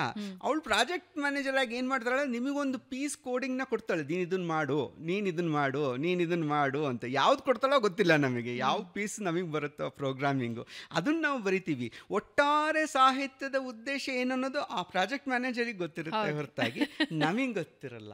ಸೊ ಆದ್ದರಿಂದ ನಮ್ಮ ಪಾಲಿಗೆ ಬಂದಂಥ ಒಂದು ಟಾಸ್ಕ್ ಏನಿರುತ್ತೋ ಅದನ್ನು ನಾವು ಕಂಪ್ಲೀಟ್ ಮಾಡಿಕೊಡ್ಬೇಕಷ್ಟೇ. ಸೊ ಬೇರೆ ಏನು ದಾರಿ ಇಲ್ಲ. So I'll see what is going to come. ಇವಾಗಂತೂ ಬರೀ ಓದ್ತಾ ಇದ್ದೀನಿ, ಕೂತ್ಕೊಂಡು ಓದೋದು, ಹಗಲು ರಾತ್ರಿ ಓದೋದು. ಕಥೆಗಳ ಆಯ್ಕೆ ಹೆಂಗೆ ನಿಮ್ಮದು? ಸಾಂದರ್ಭಿಕನ ಅಥವಾ ಹಿಂಗಿದ್ದೇ ಸೆಟ್ ಆಫ್ ಓದುಗರನ್ನ ಕಾನ್ಸಂಟ್ರೇಟ್ ಮಾಡಿ ಬರೀತೀರಾ? ಓದುಗರು ಮುಖ್ಯ. ಫಸ್ಟ್ ಓದುಗರು ತಲೆಯಲ್ಲಿ ಬರಲ್ಲ ಅನಿಸುತ್ತೆ. ನನಗೆ ಏನೋ ಒಂದು ಕಾಡಬೇಕು ಸಂಗತಿ ಅಲ್ವಾ. ಸೊ ಇವಾಗ ಏನಾಗುತ್ತೆ ಅಂದರೆ, ದಿನನಿತ್ಯದ ಬದುಕಿನಲ್ಲೇ ಯಾವುದೋ ಸಂಗತಿ ನಿಮಗೆ ಕಾಡ್ಬಿಡುತ್ತೆ. ಅಪ್ಪ ಮಾರಾಯ ಇದೇನಿದು ಹೀಗಿದೆ ಅನ್ನುವಂಥದ್ದು. ಅಂದರೆ ಉದಾಹರಣೆ ನಿಮಗೆ ಹೇಳ್ತೀನಿ ನಾನು. ಸೊ ನಾನು ಸಣ್ಣವನಿದ್ದಾಗ ನಾನು ಸ್ಕೂಲ್ಗೆ ಹೋಗ್ಬೇಕಲ್ಲಕ್ಕೆ ಏನಾಯ್ತಂದರೆ, ನಾನು ಸ್ಕೂಲಿಂದ ಹೋಗೋ ದಾರಿಯಲ್ಲಿ ಒಂದು ಗಿರಣಿ ಇತ್ತು. ಜಿನ್ ಅಂತೀವಲ್ಲ, ಗಿರಣಿ ಅಂತೀವಲ್ಲ, ಅದಿತ್ತು ನಮಗೆ. ಆ ಗಿರಣಿಯಲ್ಲೆಲ್ಲ ಹಿಟ್ಟು ಹಾಕಿಸ್ಕೊಳ್ಳೋ ಗಿರಣಿ ಅದು. ಅಲ್ಲಿ ಏನಾಗಿದೆ, ನನ್ನ ಕ್ಲಾಸ್ಮೇಟ್ ಅವನನ್ನು ಅವ್ರ ಅಮ್ಮ ಸರಿಗೆ ಹೊಡಿತಾ ಇದ್ಲು ಆ ಸ್ಕೂಲ್ಗೆ ಹೋದಾರಲ್ಲಿ. ನಾನು ಯಾಕೆ ಹೊಡಿತಿದ್ದಾಳಿಕೆ ಅಂತ ಹೋದೆ, ನಾನು ಕುತೂಹಲದಿಂದ ಹೋದೆ. ಏನು ಆ ಕಾಲದಲ್ಲಿ ಫ್ರೆಂಡಿಗೆ ಹೊಡೆದ್ರೆ ಚೆನ್ನಾಗಾಯ್ತು, ಖುಷಿ ಆಗ್ತದೆ ಆ್ಯಕ್ಚುಲಿ. ನಮಗೆಲ್ಲ ಹಂಗಿರುತ್ತೀವಲ್ಲ ಸ್ವಭಾವ ಆ ಥರ. ಬಟ್ ನಾನು ಏನೋ ಕುತೂಹಲದಿಂದ ಓದಿ ಯಾಕೆ ಹೊಡಿತಿದ್ದೆ ಅಂದರೆ ಅವ್ರ ತಾಯಿ ಕಣ್ಣಲ್ಲಿ ನೀರು ಹಾಕ್ಕೊಂಡು ಹೇಳ್ತಾ ಇದ್ದಾರೆ, ಅವ್ನು ಏನು ಮಾಡಿದ್ದಾನೆ, ಅವರಮ್ಮ ₹2 ಕೊಟ್ಟು ಕಳಿಸಿದ್ದಾಳೆ, ಇದು ಹಾಕಿಸ್ಕೊಂಬ ಅಂತ, ಹಿಟ್ಟು ಹಾಕಿಸ್ಕೊಂಬ ಅಂತ.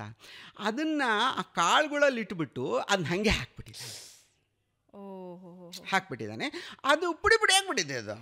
ಇವಾಗ ಅವ್ನು ಹಣ ಕೊಡು ಅಂತ ಕೇಳ್ತಾ ಇದ್ದಾನೆ ಅವನು, ಆ ಗಿರಣಿ ಅವನು. ಸೊ ತಾಯಿಗೆ ಅಳ್ತಾ ಇದ್ದಾಳೆ, ₹2 ಹಾಳು ಮಾಡಿಬಿಟ್ಟಪ್ಪ ಅಂತ. ಒಂಥರ ಇವಾಗಲೂ ಹೆಂಗೆ ಕಾಡುತ್ತೆ ಅಂದರೆ ನನಗದು, ₹2 ಅಂದರೆ ತಾಯಿ ₹2 it's not a small amount. ಆ ಕಾಲದಲ್ಲಂತೂ it's a very big amount. ಅದು ಏನೆಲ್ಲ ಹೇಳುತ್ತಲ್ಲ ನನಗೆ, ಆವಾಗ ಗೊತ್ತಾಗಿಲ್ಲ ನನಗೆ, ಆ ಹೊತ್ತಿನಲ್ಲಿ ಕಾಡಿಲ್ಲ ಅದು. ಇವಾಗ ಮತ್ತೆ ಕಾಡುತ್ತೆ. ಸುಮ್ಮನೆ ಏನೇನೋ ದುಂದು ವೆಚ್ಚ ಮಾಡೋಕೆ ನಾನು ಬಿಡೋದೇ ಇಲ್ಲ. ಬಂದಷ್ಟು ನೆನಪಾಗುತ್ತೆ ನನಗೆ ಅದು, ₹2 ಕಣಪ್ಪ, ₹2 ಅಂತ ಇದು ಮಾಡಿದ್ದು. ದುಂದು ವೆಚ್ಚ ಮಾಡಬಾರ್ದು, ಯಾವುದ್ಯಾವುದಕ್ಕೂ ದುಂದು ವೆಚ್ಚ ಮಾಡಬಾರ್ದಲ್ಲ. ಸೊ ಅಂಥ ಸಂಗತಿಗಳು ನಿಮ್ಮ ಸ್ವಭಾವಕ್ಕೆ ಸಂಬಂಧಪಟ್ಟಿದ್ದದು. ಅದಕ್ಕೆ ಮಿಡಿಯೋ ಸ್ವಭಾವ ಬೇಕು. ಅದನ್ನು ನೀವು ಮುಖ್ಯ ಅಂದ್ಕೊಳ್ದೇ ಇದ್ದರೆ ಅದು ನೀವು ಕತೆ ದಕ್ಕಲ್ಲ ಅದು. ಸೊ ಅವನ್ನ ನೋಡ್ತಾ ನನಗೆ ಅನಿಸುತ್ತಪ್ಪ, ಎಷ್ಟು ಚೆನ್ನಾಗಿ ಇದೆ, ಇದನ್ನೇನೋ ಒಂದು ಹಿಡ್ಕೊಡ್ಬೇಕು, ಇದನ್ನೇನಾದರೂ ಮಾಡಬೇಕು ಅಂತ ಬರೆಯೋಕೆ ಹೋದರೆ ಮತ್ತೇನೋ ಆಗುತ್ತೆ, ಅದು ಕತೆ ಆಗುತ್ತೆ ಅಂತ. ಹಾಗೆ ಸೊ ಫಸ್ಟು ನಮ್ಮನ್ನು ಕಾಡಬೇಕು.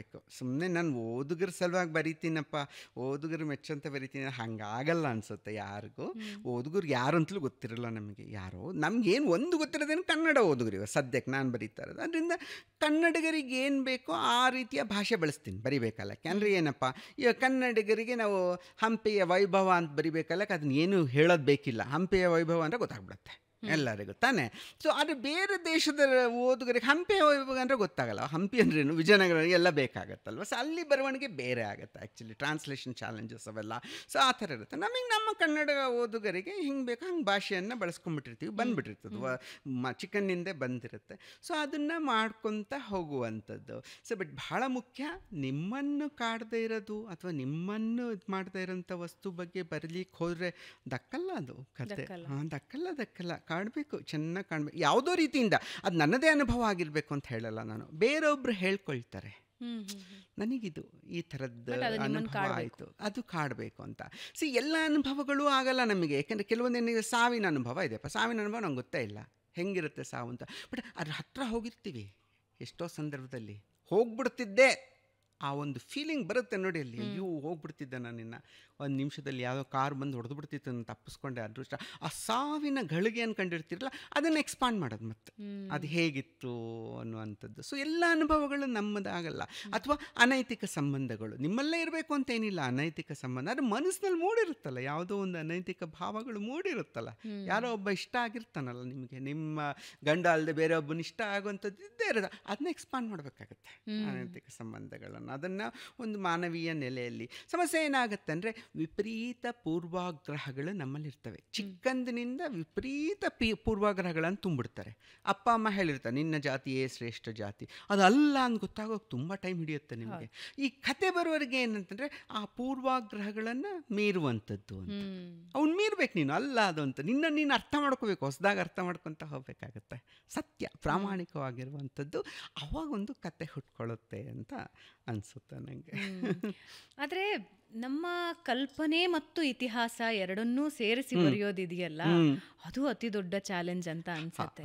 ತುಂಗಭದ್ರಾ ನದಿ ತೀರದಲ್ಲಿ ದೇವರಿಗೆ ಏರಿಸುವ ಹೂವು ಯಾವುದು ಅನ್ನೋದು, ತೇಜೋ ನದಿಯಲ್ಲಿ ಮೀನು ಹಿಡಿದು ಮನೆಗೆ ಹೋಗಿ ಹಾಕೋ ಮಸಾಲೆ ಯಾವುದು ಅನ್ನೋದು ಗೊತ್ತಿರಬೇಕು. ಹೆಂಗ್ ಮಾಡ್ತೀರಿ ನೀವು?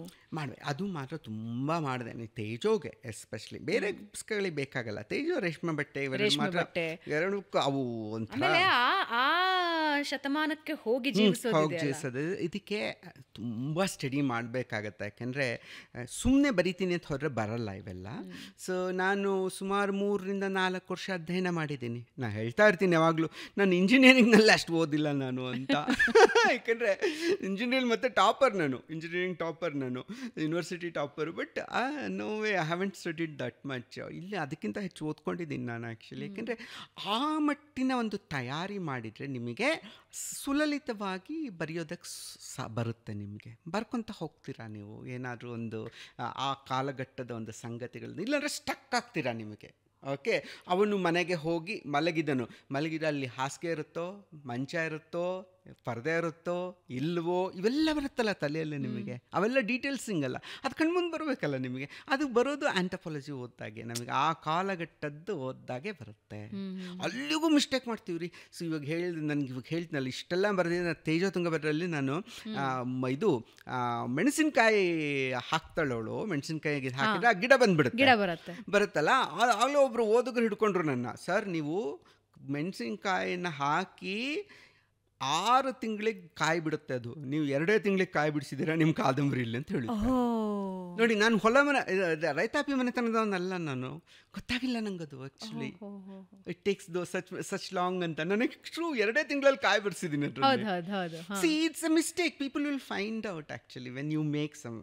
ಅದು ಪರವಾಗಿಲ್ಲ, ಇದು ನಂದು ಕಾಲ್ಪನಿಕ ಕೃತಿ ಆದ್ರಿಂದ ಅದಕ್ಕೆ ಇದಿರುತ್ತೆ, ಕನ್ಸೆಷನ್ ಇರುತ್ತೆ. ತುಂಬಾ ತಲೆ, ಅದಕ್ಕೆ ಪನಿಷ್ಮೆಂಟ್ ಏನಿರಲ್ಲ ಯಾರಿಗೂ, ಅದು ಸಿಗುತ್ತೆ ಅಷ್ಟೇ. ಬಟ್ ಜನಕ್ಕೆ ಗೊತ್ತಾಗತ್ತೆ, ಅದು ಅವ್ರದ್ದು ಹಿನ್ನೆಲೆ, ಅದು ರೈತಾಪಿ ಹಿನ್ನೆಲೆ ಅವ್ರದ್ದು ಚಕ್ಕಂತ ಗೊತ್ತಾಗಿದೆ ಅವನಿಗೆ, ಇದು ಮಿಸ್ಟೇಕ್ ಮಾಡಿದ್ರು ಸರ್ ಅಂತ. ಸೊ ನನಗೆ ಆ ಥರ ಒಂದು ಅಧ್ಯಯನ ಮಾಡ್ಕೋಬೇಕಲ್ಲ. ಇದಕ್ಕೆ ರೇಷ್ಮೆ ಬೆಟ್ಟ ಬರೀಬೇಕಲ್ಲ, ಯಾಕಂತೂ ರೇಷ್ಮೆ ಉದ್ಯಮ ಗೊತ್ತಿಲ್ಲ ನನಗೆ. ಹೋದೆ ನಾನು ಎಲ್ಲ ಕಡೆಗೆ, ರಾಮನಗರಕ್ಕೆ ಹೋದೆ, ಎಲ್ಲ ನೋಡಿದೆ ರಾಮನಗರದಲ್ಲಿ ಏನೇನಾಗುತ್ತೆ ಅಂಥೇಳಿ, ಅದು ಮಾರಾಟ ಹೆಂಗಾಗತ್ತೆ ಅಂಥೇಳಿ. ಆ ಕಡೆಗೆ ಇದು ಪಾಂಡವಪುರಕ್ಕೆ ಹೋಗಿ ಅಲ್ಲಿ ಹುಳಗಳು ಸಾಕಾಣಿಕೆ, ಅಲ್ಲಿಂದ ಗೂಡು ಮಾಡೋದು, ಮೊಟ್ಟೆ ಮಾಡೋದು. ಮಂಡ್ಯ ಕಡೆಯಲ್ಲಿ ಮೊಟ್ಟೆ ಮಾಡೋದು, ಆ ಮೊಟ್ಟೆ ಮಾಡೋದು ಹೆಂಗೆ ಮಾಡ್ತಾರೆ, ಅದ್ರದ್ದು ಅವ್ರ ಸವಾಲುಗಳೇನು, ಆಮೇಲೆ ನೂಲು ತೆಗಿಯೋರ ಸವಾಲುಗಳೇನು. ಸೊ ಅದನ್ನು ನೋಡಿದೆ. ಆಮೇಲೆ ಇಲ್ಲಿ ಯಲಹಂಕ ಕಡೆಯಲ್ಲೆಲ್ಲ ನೇಯ್ಗೆ ಮಾಡೋರ ಸವಾಲು ದೇವಾಂಗದವ್ರು ಮಾಡ್ತಾರೆ. ಸೊ ನೇಯ್ಗೆ ಮಾಡೋ ಸವಾಲೇನು, ಬಣ್ಣ ಹಾಕೋರ ಸವಾಲೇನು, ಕಡೆಗೆ ಸಿಲ್ಕ್ ಅಂಗಡಿಯಲ್ಲಿ ಸವಾಲುಗಳೇನು. ಸೊ ಇವೆಲ್ಲವನ್ನು ನೋಡ್ಕೊಂಡ್ಮೇಲೆ ನನಗೊಂದು ಸಿಲ್ಕ್ ಬಗ್ಗೆ ಮಾತಾಡೋಕ್ಕೆ ಶಕ್ತಿ ಬರುತ್ತೆ ನನಗೆ. ಸಿಲ್ಕ್ ಅಂದರೆ ಏನಪ್ಪ, ಅದು ಹೇಗಿರುತ್ತೇನೋ. ಸೊ ಅದು ಇಲ್ಲದೆ ನಾವು ಬರೆಯೋಕ್ಕೆ ಹೋದರೆ ಕಷ್ಟ ಆಗುತ್ತೆ. ನಮ್ಮ ಸ್ವಂತ ಹಿನ್ನೆಲೆದು ಏನಾದರೂ ಬರಿಬೋದು. ಇವಾಗ ಬ್ರಾಹ್ಮಣ ಮನೆಯ ಕುಟುಂಬ ಬರಿ ಅಂದರೆ ನಂಗೆ ಏನು ತಯಾರಿನೇ ಬೇಡ, ಬರೆದು ಹಾಕ್ಬಿಡ್ತೀನಿ. ಬ್ರಾಹ್ಮಣರು ಮನೆಯದು ಹಿಂಗೆ ಹಿಂಗೆ ಹಿಂಗೆ ಹಿಂಗೆ ಅಂತ ಬರೆಯೋಕ್ಕೆ ಸಾಧ್ಯ. ಬಟ್ ಬೇರೆ ಒಂದು ಮನೆಯದು ಬರೀಬೇಕು ಅಂತಂದ್ರೆ ರೇಷ್ಮೆ ಬಟ್ಟೆ ಹೊಳೆದಿದ್ದು ಹೇಗೆ? ರೇಷ್ಮೆ ಬಟ್ಟೆ ಹೆಂಗಾಯ್ತು ಅಂದರೆ, ಅದಕ್ಕೆ ಈ ಸುಧಾಮೂರ್ತಿಯವರು ನಂಗೊಂದ್ಸಲ ಒಂದು ಪುಸ್ತಕ ಓದು ಅಂತ ಹೇಳಿದರು ನನಗೆ. ಅದೇನಂದರೆ 10,000 ಮೈಲ್ಸ್ ವಿತೌಟ್ ಎ ಕ್ಲೌಡ್ ಅಂತ. 10,000 ಮೈಲ್ಸ್ ವಿತೌಟ್ ಎ ಕ್ಲೌಡ್ ಅಂತ ಕನ್ನಡಲ್ಲೂ ಬಂದಿದೆ. ಅದು ಯಾರೋ ಟ್ರಾನ್ಸ್ಲೇಟ್ ಮಾಡಿದ್ದಾರೆ ಅದನ್ನು ಓದಿದೆ ನಾನು. ಓದಿದಾಗ ನನಗೆ ಏನು ಗೊತ್ತಾಯಿತು ಅಂದರೆ, ಅವಳು ಏನು ಮಾಡಿದ್ದಾಳೆ, ಚೈನಾದವ್ರದ್ದು ಟ್ರಾವೆಲಾಗ್. ಅವಳೇನು ಮಾಡಿದ್ದಾಳೆ, ಹುಯೆನ್ ಸಾಂಗ್ ಹೆಂಗೆ ಬಂದನೋ 7ನೇ ಶತಮಾನದಲ್ಲಿ, ಯಾವ ರೂಟ್ನಲ್ಲಿ ಬಂದನೋ, ಯಾವ ದಾರಿಯಲ್ಲಿ ಬಂದನೋ, ಅದೇ ದಾರಿಯಲ್ಲಿ ಪ್ರಯಾಣ ಮಾಡಿ ಅವಳು ಅವನ ಅನುಭವಗಳ ಜೊತೆ ತನ್ನ ಅನುಭವಗಳನ್ನು ಜಕ್ಸ್ಟಾಪೋಸ್ ಮಾಡಿ, ಅಂದರೆ ಅಕ್ಕಪಕ್ಕ ಇಟ್ಟು ಒಂದು ಕೃತಿಯನ್ನು ರಚಿಸಿದಳು. ನನಗೆ ಆ ಕೃತಿಯಿಂದ ಹುಯೆನ್ ಸಾಂಗ್ ಬಗ್ಗೆ ಆಕರ್ಷಣೆ ಬೆಳೀತು. ಅಬ್ಬಬ್ಬಬ್ಬ ಇವನೇನು ಮರ, ಅಲ್ಲಿಂದ ಇಲ್ಲಿಗೆ ಬಂದಲ್ಲ, ಹೆಂಗೆ ಬಂದ. ಶಾಲೆಯಲ್ಲಿ ಓದಿದ್ರು ಅವಾಗ ಏನು ಇದಾಗೇ ಇಲ್ಲ, ನಮಗದು ಇಂಪ್ಯಾಕ್ಟೇ ಮಾಡಿಲ್ಲ. ನಂಗೆ ಓದಿದ್ದೀನಿ ಅಷ್ಟೇ ಇರುತ್ತೆ, ನನಗೆ ಇನ್ನು ಇಂಪ್ಯಾಕ್ಟ್ ಮಾಡಿಲ್ಲ ಅದು. ನನಗೆ ಇವಾಗ ಗೊತ್ತಾಯ್ತು ನಂಗೆ, ಇವನು ಹಿಂಗೆ ಬಂದು ನಡ್ಕೊಂಡು ಬಂದುಬಿಟ್ನಲ್ಲ, ಅಲ್ಲಿಂದ ಇಲ್ಲಿಗೆ ನಡ್ಕೊಂಡು ಬಂದುಬಿಟ್ನಲ್ಲ ಇವನು ಅಂತೇಳಿ. ಸೊ ಅವನದು ಬಯೋಗ್ರಫಿ ತಂದು ಓದಿದೆ ನಾನು, ಏನೇನಿದೆ ಅಂತ. ಅಲ್ಲಿಂದ ನಂಗೆ ಸಿಲ್ಕ್ ರೂಟ್ ಇಷ್ಟ ಆಯಿತು. ಅಬ್ಬಾ ಸಿಲ್ಕ್ ರೂಟ್ ಇದು ಏನು ವಿಚಿತ್ರವಾಗಿದೆ. ಆ ಸಿಲ್ಕ್ ರೂಟ್ ಬಗ್ಗೆ ಎಲ್ಲ ಓದೋಕ್ಕೆ ಶುರು ಮಾಡಿದೆ. ಎಲ್ಲ ಓದೆ, ಪರ್ಷಿಯಾ ಧರ್ಮ, ಅವಾಗಂತೂ ಪಾರ್ಸಿ ಕಲ್ಚರ್ ಸಿಕ್ಕಾಪಟ್ಟೆ ಇತ್ತು, ಬೌದ್ಧ ಧರ್ಮ ಇತ್ತು, ಇವೆಲ್ಲವೂ ಧರ್ಮಗಳು ನಂಗೆ ಗೊತ್ತಿಲ್ಲ. ಸೊ ಧರ್ಮಗಳನ್ನು ಹಿಡ್ಕೊಂಡು ಹೋದೆ, ಮತ್ತು ಪಾರ್ಸಿ ಓದಿದೆ, ಇದನ್ನು ಓದಿದೆ, ಬುದ್ಧ ಧರ್ಮ ಓದಿದೆ. ಅವ್ರದ್ದು ಕಾನ್ಫ್ಯೂಷಿಯಸ್ ಅಂತಂದು ಬರುತ್ತೆ, ಕಾನ್ಫ್ಯೂಷಿಯಸ್ ಧರ್ಮ ತತ್ವಗಳೇನು, ಅಥವಾ ಟಾವೋಯಿಸಮ್ ತತ್ವಗಳೇನು, ಆ ಜನರ ಉಡುಗೆಗಳೇನು, ಆಹಾರಗಳೇನು. So it's a very indepth study ಮಾಡ್ತಾ ಹೋದಾಗ ನನಗೆ ಈವನ್ ಹುಯೆನ್ ಸಾಂಗ್ ಟೈಮ್ ಕೂಡ ಅಲ್ಲ ನಂದು ಪೀರಿಯಡ್ ಅನ್ನಿಸ್ತು. ಅದಕ್ಕಿಂತ ಹಿಂದೆ 500 ವರ್ಷಗಳ ಹಿಂದೆ 2ನೇ ಶತಮಾನದಲ್ಲಿ ಏನು ನಡೀತೋ ಅದು ನಿಜವಾದ ಒಂದು ಕಾದಂಬರಿಯ ವಸ್ತು ಅಂತ ಅರ್ಥ ಆಯಿತು. ಇದಿಷ್ಟು ಆಗೋದಕ್ಕೆ 4 ವರ್ಷ ಆಯ್ತು ನನಗೆ. ಸೊ ಅದಾದ್ಮೇಲೆ ಬರೆದೆ ನಾನು. ಅದ್ರಲ್ಲಿ ಮುಳುಗಿದ್ರಿ ಅಂದರೆ ಸಿಲ್ಕ್ ಬೋರ್ಡ್ಗೂ ಸಿಲ್ಕ್ ರೂಟು ಅಂತಾನೆ ಹೇಳ್ತಾ ಇದೆ ಎಲ್ಲ, ಅದು ಹೇಳಿದ್ದೀನಿ. ಸಿಲ್ಕ್ ಬೋರ್ಡ್ ಜಂಕ್ಷನ್ಗೆ ಯಾವಾಗಲೂ ಸಿಲ್ಕ್ ರೋಡ್ ಅಂತೀನಿ ನಾನು. ಸಿಲ್ಕ್ ರೋಡ್ ಜಂಕ್ಷನ್ ಅಂತ ಬಾಯಿಗೆ ಹಂಗೆ ಬಂದ್ಬಿಡುತ್ತೆ ಅದು. So that's interesting. ಅದೇ ಆ ಇನ್ವಾಲ್ವ್ಮೆಂಟ್ ಬೇಕು, ಭಾಳ ಮುಖ್ಯ. ಮತ್ತು ಮುಂದಿನ ಕಾದಂಬರಿ ಬರೆಯೋಷ್ಟಿಗೆ ಅದನ್ನ ಬಿಡಿಸ್ಕೋಬೇಕಲ್ಲ, ಅದು ಇನ್ನೊಂದು ತಲೆನೋವು ಅದು. ಸೊ ಹಚ್ಕೊಂಡ್ಬಿಡ್ತೀವಿ, ಅಲ್ಲಿಂದ ಆಚೆ ಬರಬೇಕು, ಹೊರ ಬರ್ಬೇಕಲ್ಲ, ಅದರಿಂದ ಹೊರಗೆ ಬಂದ್ಬಿಟ್ಟು ಮತ್ತೆ ಬೇರೆ ಅಂದ್ರೆ ಹುಚ್ಚಿಡಿಸ್ಕೊಳ್ಬೇಕು. ಸೊ ಇದೇ ಬದುಕು ಆ್ಯಕ್ಚುಲಿ. ಯಾವುದೋ ಒಂದು ಹುಚ್ಚು ಹಿಡ್ಕೊಂಡು ಹೋಗ್ತಾ ಇರಬೇಕು. ನಿಮ್ಮ ಪುಸ್ತಕದಲ್ಲಿ ಬೌದ್ಧ ಧರ್ಮ, ಹಿಂದೂ ಧರ್ಮಕ್ಕಿಂತ ಮುಂಚೆ ಬೌದ್ಧ ಧರ್ಮದ ಎಕ್ಸಿಸ್ಟೆನ್ಸ್ ಬಗ್ಗೆ ನೀವು ಹೇಳಿದ್ರಿ. ಹಿಂದೂ ಧರ್ಮದ ಮುಂಚೆ ಅಂತ ಹೇಳಲ್ಲ, ಯಾಕಂದರೆ ನನಗೆ ಸನಾತನ ಧರ್ಮ ಇದು ಹಿಂದೂಕ್ಕಿಂತ ಹಿಂದೆನೇ ಇದ್ದಂಥದ್ದು. ಸೊ ಹಿಂದೂ ಧರ್ಮ ಭಾಳ ಹಿಂದಿಂದು, ಅದರಿಂದಲೇ ಹುಟ್ಟಿದಂಥದ್ದು ಇದು ಆ್ಯಕ್ಚುಲಿ. ಇವಾಗ ಅವನು ನಾಸ್ತಿಕವಾದ ಮಾಡ್ತಾನಲ್ಲ, ಅದು ಆ್ಯಕ್ಚುಲಿ ಮೂಲವಾಗಿ ಹಿಂದೂ ಧರ್ಮದಿಂದೇ ಬರುತ್ತೆ, ಸನಾತನದಿಂದ ಧರ್ಮದಿಂದೇ ಬರುತ್ತೆ. ಅದು ಈ ಬುದ್ಧ ಧರ್ಮ ಅದನ್ನು ಬೇರೆ ರೀತಿಯಲ್ಲಿ ತೊಗೊಂಡು ಹೋಗ್ತಾನೆ ಬುದ್ಧ ಅದನ್ನು. ಅಂದರೆ ಅದು ಏನಾಗುತ್ತೆ ಅಂದರೆ ಅವನಿಗೆ ಇದರಲ್ಲಿ ನಂಬಿಕೆ ಇಲ್ಲ, ವೇದಗಳಲ್ಲಿ ಅದ್ರ ಬಗ್ಗೆ ಹೆಚ್ಚು ನಂಬಿಕೆಗಳಿಲ್ಲ. ಆಮೇಲೆ ಆಚರಣೆ ದೇವರಲ್ಲೇ ನಂಬಿಕೆ ಇಲ್ಲ. ಅಂದರೆ ಬೇರೆನೇ ಆಗಿಬಿಡುತ್ತೆ. ಒಮ್ಮೆ ದೇವರಲ್ಲಿ ನಂಬಲ್ಲ ನೀವು ಅಂದರೆ ನಿಮ್ಮ ನಿಲುವುಗಳು ಬೇರೆ ಆಗುತ್ತೆ. ಇವಾಗ ನಾವು ಬಸವಣ್ಣನ ತೊಗೊಂಡ್ರೆ ದೇವರಲ್ಲಿ ನಂಬಿಕೆ ಇದೆ ಬಸವಣ್ಣಂಗೆ. ಬಸವಣ್ಣಂಗೆ ದೇವರನ್ನು ಬಿಡಲ್ಲ, ದೇವರನ್ನು ಇಟ್ಕೊಂಡೇ ಇರ್ತಾನೆ. ಆದರೆ ಜಾತಿಯಲ್ಲಿ ನಂಬಿಕೆ ಇಲ್ಲ ಅನ್ನುವಂಥದ್ದು ಬಸವಣ್ಣಂಥದ್ದು. ಆದರೆ ಬುದ್ಧ ಹಂಗಲ್ಲ, ದೇವರನ್ನೇ ನಂಬಲ್ಲ ಅಂದ್ಬಿಡ್ತಾನೆ. ದೇವ್ರು ನಂಬಲ್ಲ, ಆಮೇಲೆ ನಾನು ದೇವರಲ್ಲ ಅಂತಾನೆ. ನನ್ನ ಪೂಜೆಗೆ ಏನು ಮಾಡಬೇಡಿ, ನಾನು ಮನುಷ್ಯ, ನಾನು ಮತ್ತೇನಾಗಲ್ಲ, ನನ್ನೇನು ಇದು ಮಾಡಬೇಡಿ. ಅದು ಬೇರೆ ಲೆವೆಲ್ಗೆ ಹೋಯ್ತದ್ದು ನಾಸ್ತಿಕ ಒಂದು ಧರ್ಮದಿದು. ಅವನದೇ ಆದಂಥದ್ದು revolutionary. This guy is like unbelievable. Buddha ಅನ್ನುವಂಥ ವ್ಯಕ್ತಿ ಈ ದೇಶದಲ್ಲಿ ಇದ್ದ ಅನ್ನುವಂಥದ್ದೇ ನಂಗೆ ನಂಬೋಕ್ಕಾಗಲ್ಲ. ಆ ಮಟ್ಟಿನ ದೊಡ್ಡ ವ್ಯಕ್ತಿತ್ವ ಅವನದು ಆ್ಯಕ್ಚುಲಿ. ಸೊ ಯಾಕೆಂದರೆ ಸ್ವತಂತ್ರ ಆಲೋಚನೆ ಮಾಡುವ ಜನ ತುಂಬ ಕಡಿಮೆ ಇರ್ತಾರೆ. ಎಲ್ಲರೂ ಪ್ರಭಾವಗಳಿಂದ ಆಲೋಚನೆ ಮಾಡ್ತವೆ ಹೊರತಾಗಿ, ಆ ರೂಢಿಯ ಜೊತೆಯಲ್ಲೇ ಆಲೋಚನೆ ಮಾಡ್ತೀವಿ ಹೊರತಾಗಿ ರೂಢಿಯನ್ನು ಬಿಟ್ಟು ಬೇರೆದೇ ಮಾರ್ಗದಲ್ಲಿ ಯೋಚನೆ ಮಾಡಲ್ಲ ಯಾರು. ಭಾಳ ಕಷ್ಟ, ರೂಢಿಯಿಂದ ತಪ್ಪಿಸ್ಕೊಳ್ಳೋದು ಭಾಳ ಕಷ್ಟ. ಅದನ್ನು ಮಾಡ್ಕೊಂಡ ಬುದ್ಧ, ರೂಢಿಯಿಂದ ತಪ್ಪಿಸ್ಕೊಂಡು ಯೋಚನೆ ಮಾಡಿದ್ನಲ್ಲ. ಸೊ ಅದು ವಿಶೇಷ ಅನಿಸುತ್ತೆ. ಅಲ್ಲೂ ಸಮಸ್ಯೆ ಇದೆ. ಯಾವುದು ಸಮಸ್ಯೆ ಇಲ್ಲ ಧರ್ಮ ಯಾವುದಿರುತ್ತೆ ಎಲ್ಲ.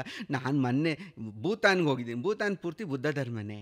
ಬಟ್ ನೋಡಿದರೆ ಯಾವ ಸೂಪರ್ಸ್ಟಿಷನ್ ಅಂತ ಏನು ಹೇಳ್ತೀವೋ ನಾವು, ಮೌಢ್ಯ ಎಷ್ಟು ಇದೆ ಅಂದರೆ ಭೂತಾನ್ನಲ್ಲಿ ವಿಪರೀತ ಸೂಪರ್ಸ್ಟಿಷನ್ ಇದೆ. ಈ ಮಾಟ ಮಂತ್ರ ಎಲ್ಲ ಮೂಢನಂಬಿಕೆ ವಿಪರೀತ, ಭಾರತಕ್ಕಿಂತ ಜಾಸ್ತಿ ಇದೆ ಅಲ್ಲಿ ಭೂತಾನಲ್ಲಿ. ನಂಗೆ ಆಶ್ಚರ್ಯ ಆಯಿತು. ಸೊ ಬುದ್ಧ ಯಾವುದನ್ನು ಟೀಚ್ ಮಾಡಿಲ್ಲ ಆ್ಯಕ್ಚುಲಿ. ಸೊ ಹಾಗೆ ನಮ್ಮ ಉಪನಿಷತ್ತುಗಳು ಟೀಚ್ ಮಾಡಲ್ಲ ಯಾವುದೇ ಮೌಢ್ಯನ, ಬಟ್ ಜನರು ಬೆಳೆಸ್ಕೊಳ್ತಾರೆ. ಸೊ ಈ ಸದ್ಯಕ್ಕೆ ಯಾವ ಜನರು ಧರ್ಮವನ್ನು ಆಚರಣೆ ಮಾಡ್ತಿದ್ದಾರೋ ಅವೇ ಧರ್ಮದ ಉದ್ದೇಶಗಳಂತ ನಾವು ಅನ್ಕೋಬಾರ್ದು. ಧರ್ಮದ ಮೂಲ ಉದ್ದೇಶಗಳು ಬೇರೆ ಬೇರೆ ಆಗಿರೋ ಸಾಧ್ಯತೆಗಳಿರುತ್ತೆ. ಅದನ್ನು ಹುಡುಕೊಂಡು ಹೋಗಿ ನೋಡ್ಬೇಕು ನಾವು ಏನಾಗಿದೆ ಅನ್ನುವಂಥದ್ದು. ಸೊ ಆ ಕುತೂಹಲ ನನಗೆ ಧರ್ಮದ ಬಗ್ಗೆ ಬಹಳ ಕುತೂಹಲ ಯಾವಾಗಲೂ.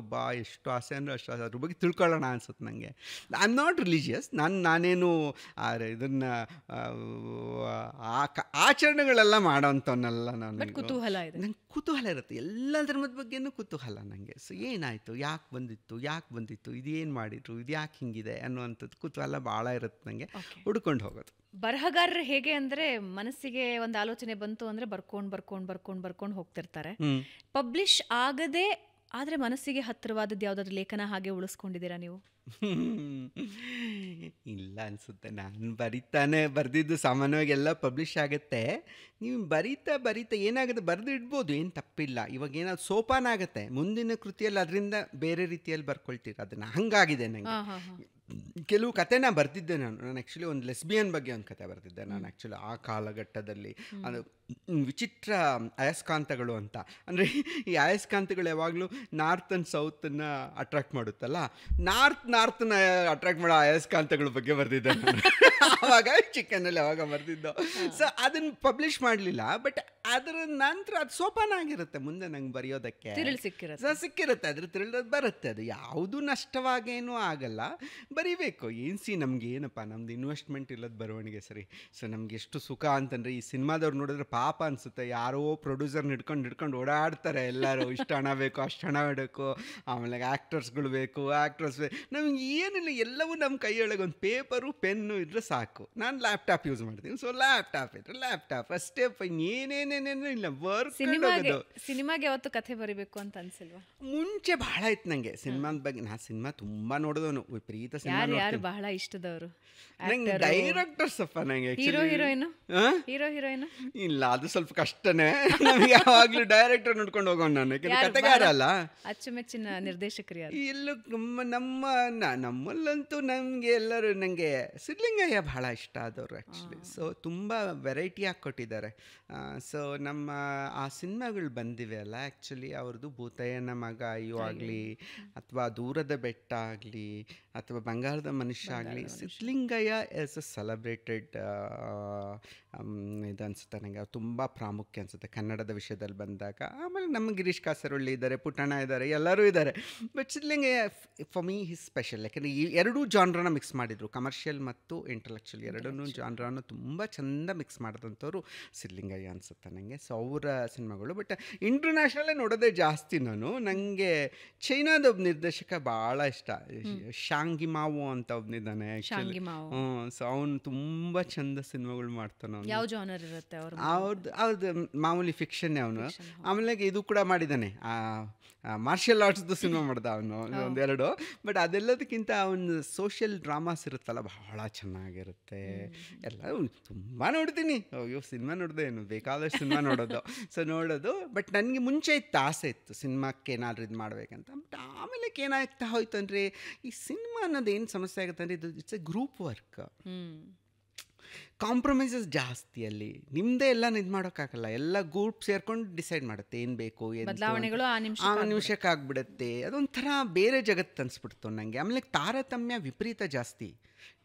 ಹೀರೋಗೆ ಹೆಚ್ಚು ಪ್ರಿಯಾರಿಟಿ, ಇದ್ರ ಪ್ರಿಯಾರಿಟಿ, ಹಾಗೆ ನಂಗೆ ಹಾಗೇನಿಲ್ಲ. ನನ್ನ ಕತೆ ಬರೆಯಬೇಕು, ನಾನೇ ರಾಜ, ಎಲ್ಲವನ್ನು ನಾನೇ ನಿಯಂತ್ರಿಸ್ಕೊಳ್ಳುವಂಥದ್ದು. ಆಮೇಲೆ ಎಲ್ಲರಿಗೂ ಸಮನಾಗಿ ಅವಕಾಶ ಕೊಡೋಷ್ಟು ಗೊತ್ತಿರುತ್ತೆ ನಂಗೆ, ಪಾತ್ರಗಳಿಗೆ ಏನೇನು ಎಂತೆಂತು ಹೇಗೆ ಪ್ರಾಮುಖ್ಯತೆ ಕೊಡಬೇಕಂತ. So I have a freedom here. ನನಗೆ ಯಾರೂ ಬಾಸ್ ಇಲ್ಲ ಅನಿಸ್ಬಿಡ್ತು ನನಗೆ. ಸೊ ಅದರಿಂದ ನನ್ನ ಜಾನ್ರ ಇದೆ, ಸಾಹಿತ್ಯನೇ. ನಾನು ಅದಕ್ಕೆ ಹೆಚ್ಚು ಪ್ರಚಾರ ಸಿಗಲ್ಲ. ಒಂದು ಸಿನಿಮಾ ಹಿಟ್ಟಾದರೆ ಯಾವ ಮಟ್ಟದ ಒಂದು ಪಾಪ್ಯುಲಾರಿಟಿ ಸಿಗುತ್ತೋ ಅದು ನಮ್ಮ ಎಂಥದೇ ಪುಸ್ತಕ ಹಿಟ್ಟಾದ್ರೂ ಅದು ಸಿಗಲ್ಲ ನಮಗೆ. ನಮ್ಮ ಕಾಲದಲ್ಲಿ ಅದಿಲ್ಲ, ನಮಗೆ ಆ ಪುಣ್ಯ ನಾವು ಪಡ್ಕೊಂಡಿಲ್ಲ. ಬೇರೆ ದೇಶಗಳಲ್ಲಿ ಅದೇ ಇದೆ. ಬೇರೆ ದೇಶದಲ್ಲಿ ಒಂದು ಪುಸ್ತಕ ಹಿಟ್ಟಾದರೂ ಸಾಕು, ಲೇಖಕ ದೊಡ್ಡ ಮಟ್ಟದಲ್ಲಿ ಇದಾಗ್ಬಿಡ್ತಾನೆ, ಅವನು ಸೆಲೆಬ್ರೇಟ್ ಆಗ್ತಾನೆ. ನಮ್ಮ ದೇಶದಲ್ಲಿ ಇಲ್ಲ, ನಮ್ಮ ಭಾಷೆ ಇರಲಿ, ನಮ್ಮ ದೇಶ ಕಾಲದಲ್ಲಿ ಸ್ಥಿತಿ ಅದು. ಬಟ್ ನನಗೆ ಇಷ್ಟ ಆಗೋ ಬರವಣಿಗೆ ತಾನೆ, ಮಾಡ್ಕೊಂಡಿರ್ತೀನಪ್ಪ, ಬರ್ಕೊಂಡಿರ್ತೀನಿ ಎಷ್ಟಾದರೂ ಸರಿ ಅಂತ. ಸಿನಿಮಾದ ಆಸಕ್ತಿ ನನಗಿಲ್ಲ. ಸೊ ನಾನು ಬರಿತೀನಿ, ಬರ್ಕೊಂಡು ಹೋಗ್ತೀನಿ. ಮುಂದೆ ನೋಡ್ಕೊಳ್ಳಿ ಯಾರೋ. ಹೊಸ ಬರಹಗಾರರಿಗೆ ಒಂದೇ ಒಂದು ಸಾಲಲ್ಲಿ ವಸುಧೇಂದ್ರರು ಏನಾದರೂ ಹೇಳಬಹುದು, ಒಂದೇ ಸಾಲು, ಜಾಸ್ತಿ ಕೊಡಲ್ಲ ನಾನು. ಓಕೆ, ನನಗೇನು ಅನಿಸುತ್ತೆ ಅಂದರೆ ಒಂದು ಹೇಳ್ತೀನಿ ನಾನು. ಹೊಸ ಬರಹಗಾರರು ತಮ್ಮ ಪ್ರಾಮಾಣಿಕ ಅನಿಸಿಕೆಗಳನ್ನು ದಾಖಲು ಮಾಡಲಿ. ನೀವು ರೂಢಿ ಏನೋ ಇರುತ್ತೆ, ಏನೇನೋ ಆಗ್ತಾ ಇರುತ್ತೆ, ಅದರಿಂದ ನೀವು ಪ್ರಭಾವಿತರಾಗಿ ಆ ರೀತಿ ಅನುಕರಣೆ ಮಾಡೋದಕ್ಕೆ ಹೋಗಬೇಡಿ ದಯವಿಟ್ಟು. ನಿಮ್ಮ ಮನಸ್ಸಿಗೆ ಯಾವುದೋ ಸರಿ ಅನಿಸುತ್ತೆ, ಯಾವುದೋ ತಪ್ಪು ಅನಿಸುತ್ತೆ, ಅದನ್ನು ಸ್ಪಷ್ಟವಾಗಿ ಬರಿತಾ ಹೋಗಿ. ಅದನ್ನು which makes it A difference. ನಾ ಮಾಡಿದ್ದೆ ಅದೇ ಫೇಕ್ ಅಂತಂದರೆ ನಾನು ಕೃತಿ ಚೌರ್ಯದ ಬಗ್ಗೆನೂ ಮಾತಾಡ್ತಾ ಇಲ್ಲ. ನಾನು ಈ ಅನುಭವಗಳನ್ನು ನೀವು ಬೇರೆಯೊಬ್ಬರದಿಂದ ನಿಮ್ದು ಅನ್ಕೋಬಾರ್ದು ನೀವು ಅದನ್ನು ಆ್ಯಕ್ಚುಲಿ. ಅಂತಂದರೆ ಅವನಿಗೇನೋ ಇವಾಗ ನೋಡಿ, ಇವಾಗ ಸಿನಿಮಾ ಇದೆಯಪ್ಪ, ಯಾವುದೋ ಒಂದು ಸಿನಿಮಾ ಇದೆ, ಇಡೀ ಊರಿನ ಜನನೇ ಅದನ್ನ ಇಷ್ಟಪಡ್ತಾ ಇದ್ರೆ, ನಿಮ್ಗೆ ಹೋದಾಗ ನಿಮಗೆ ಇಷ್ಟ ಆಗಲಿಲ್ಲ ಅಂದರೆ ಅದನ್ನ ಇಷ್ಟ ಆಗಲಿಲ್ಲ ಅನ್ನೋದನ್ನು ಮತ್ತೊಬ್ಬರಿಗೆ ಹರ್ಟ್ ಆಗದಂತೆ ನೀವೇ ಒಂದು ಸರಿಯಾದ ಕಾರಣಗಳನ್ನು ಕೊಟ್ಟು ಬರೆಯುವ ಶಕ್ತಿಯನ್ನು ನೀವು ಪಡ್ಕೋಬೇಕಾಗತ್ತೆ. ಸೊ ಅದು ಬಹಳ ಮುಖ್ಯ ಅನಿಸುತ್ತೆ ಹೊಸ ಬರಹಗಾರರಿಗೆ. ನಿಮ್ಮ ಸ್ವಂತಿಕೆ ಏನಿದೆಯೋ ಅದಕ್ಕೆ ನೀವು ಅದನ್ನು ಕಂಡುಕೊಳ್ತಾ ಹೋಗಿ ಸ್ವಂತಿಕೆಯನ್ನು. ಅನಾವಶ್ಯಕವಾಗಿ ಯಾವುದೋ ಜನಪ್ರಿಯ, ಇವಾಗ ನಾನು ತೇಜೋತುಂಗ ಬರೆದ್ರೆ ತುಂಬ ಯಶಸ್ವಿ ಆಗಿ ಹೋಗ್ಬಿಡ್ತು, ಹಿಸ್ಟಾರಿಕಲ್ ನಾನೊಂದು ಹಿಸ್ಟ್ರಿ ಬರಿತೀನಿ, ಅದಲ್ಲ. ಅದು ನಿಮಗೆ ಅನ್ನಿಸ್ಬೇಕದು, ನಾನು ಬರಿಬೇಕು, ಇದನ್ನು ಹಿಸ್ಟ್ರಿ ಬರಿಬೇಕು, ಚೆನ್ನಾಗಿರುತ್ತೆ ಅಂತ ಅನಿಸಿದ್ರೆ ಬರೀರಿ. ಅವಾಗ ಅನುಕರಣೆ ಮಾಡೋದಕ್ಕೆ ಹೋಗಬೇಡಿ. ಯಾವ ಕಾರಣ ಭಾಷೆಯ ಅನುಕರಣೆನೂ ಮಾಡಬಾರ್ದು, ಭಾವದ ಅನುಕರಣೆಯೂ ಮಾಡಬಾರ್ದು, ತಂತ್ರಗಳ ಅನುಕರಣೆನೂ ಬೇಡ. ನಿಮ್ಮ ಸ್ವತಂತ್ರವಾದಂಥದ್ದನ್ನು ತಂದು ಕೊಡೋದಕ್ಕೆ ಪ್ರಯತ್ನ ಪಡಿ. ಇವತ್ತಲ್ದಿದ್ರೂ ನಾಳೆ ಅದಕ್ಕೆ ಗೌರವ ಸಿಗುತ್ತೆ ಸ್ವಂತಿಕೆಗೆ ಅಂತ. ಒಂದು ಪಾಡ್ಕಾಸ್ಟ್ನಲ್ಲಿ ನಿಮ್ಮ ಇಡೀ ಜೀವನ ಹೋಗಿ ಹಾಗೆ ವಿಹರಿಸಿ ಬಂದ ಹಾಗಾಯಿತು Vasudhendra. Thank you so much ನೀವು ಬಂದಿದ್ದಕ್ಕೆ. ಬಹಳ ಖುಷಿ ಆಯಿತು ನೀವು ಬಂದಿದ್ದು. ಯಾಕೆಂದರೆ ಪುಸ್ತಕಗಳನ್ನು ಓದ್ಕೊಂಡು ಸಂದರ್ಶನ ಮಾಡೋರು ಭಾಳ ಅಪರೂಪ. ಸುಮ್ಮನೆ ನಮ್ಮ ಬಯೋಡೇಟಾ ನೋಡಿಕೊಂಡು ಸಂದರ್ಶನ ಮಾಡ್ತಾರೆ. ನೀವು ನನ್ನ ಬಗ್ಗೆ ತಿಳ್ಕೊಂಡು, ನನ್ನ ಪುಸ್ತಕಗಳನ್ನು ಓದ್ಕೊಂಡು ನನ್ನ ಬಗ್ಗೆ ಮಾತಾಡಿದ್ದೀರಾ, ಸೊ ಪ್ರಶ್ನೆಗಳನ್ನು ಕೇಳಿದ್ದೀರಾ, ಅದು ವಿಶೇಷ ನನಗೆ. ತುಂಬ ತುಂಬ ಧನ್ಯವಾದಗಳು. ಇತ್ತೀಚಿನ ವರ್ಷಗಳಲ್ಲಿ ನಾನು ಬಿಡದೆ ಓದಿ ಒಂದು ಮುಗಿಸಿದ್ದೆ ಅಂದರೆ ಅದು ತೇಜೋತುಂಗ. ಅದಾದ ಮೇಲೆ ರೇಷ್ಮೆ ಬಟ್ಟೆ. ಹಾಗಾಗಿಯೇ ನೀವು ಬರ್ತಿದ್ದೀರಾ ಅಂದಾಗ ನನ್ನಲ್ಲೂ ಒಂದು ಉತ್ಸಾಹ ಇತ್ತು, ವಸುಧೇಂದ್ರರು ಬರ್ತಾ ಇದ್ದಾರೆ, ಅವ್ರ ಜೊತೆ ನಾನು ಕೂತು ಸಂದರ್ಶನ ಮಾಡೋಳಿದ್ದೀನಿ ಅಂತ. ನಿಮ್ಮಿಂದ ಇನ್ನಷ್ಟು ಪುಸ್ತಕಗಳನ್ನು ನಾವಂತೂ ನಿರೀಕ್ಷೆ ಮಾಡ್ತಿದ್ದೀವಿ. ನಾವು ಆ ವಿಷಯದಲ್ಲಿ ಸ್ವಾರ್ಥಿಗಳು. ಅದೊಂದು ವಿಷಯಕ್ಕೆ ಮಾತ್ರ ಯಾವ ಮೋಸವೂ ಇಲ್ಲ, ಖಂಡಿತವಾಗ್ಲೂ ಬರಿತೀನಿ. ಇನ್ನಷ್ಟು ಪುಸ್ತಕಗಳನ್ನು ನನ್ನ ಕೈಲಾದಷ್ಟು ಬರೆದು ಕೊಡ್ತೀನಂತೆ, ಖಂಡಿತ. Thank you. ನಮಸ್ತೆ. ವೀಕ್ಷಕರೇ, ಇದಾಗಿತ್ತು ಈ ಬಾರಿಯ ಬೆಂಗಳೂರು ಬಸ್. ಮುಂದಿನ ವಾರ ಮತ್ತೊಬ್ಬ ವಿಶೇಷ ಅತಿಥಿಯೊಂದಿಗೆ ನಿಮ್ಮನ್ನು ಭೇಟಿಯಾಗ್ತೀನಿ. ನಮಸ್ಕಾರ.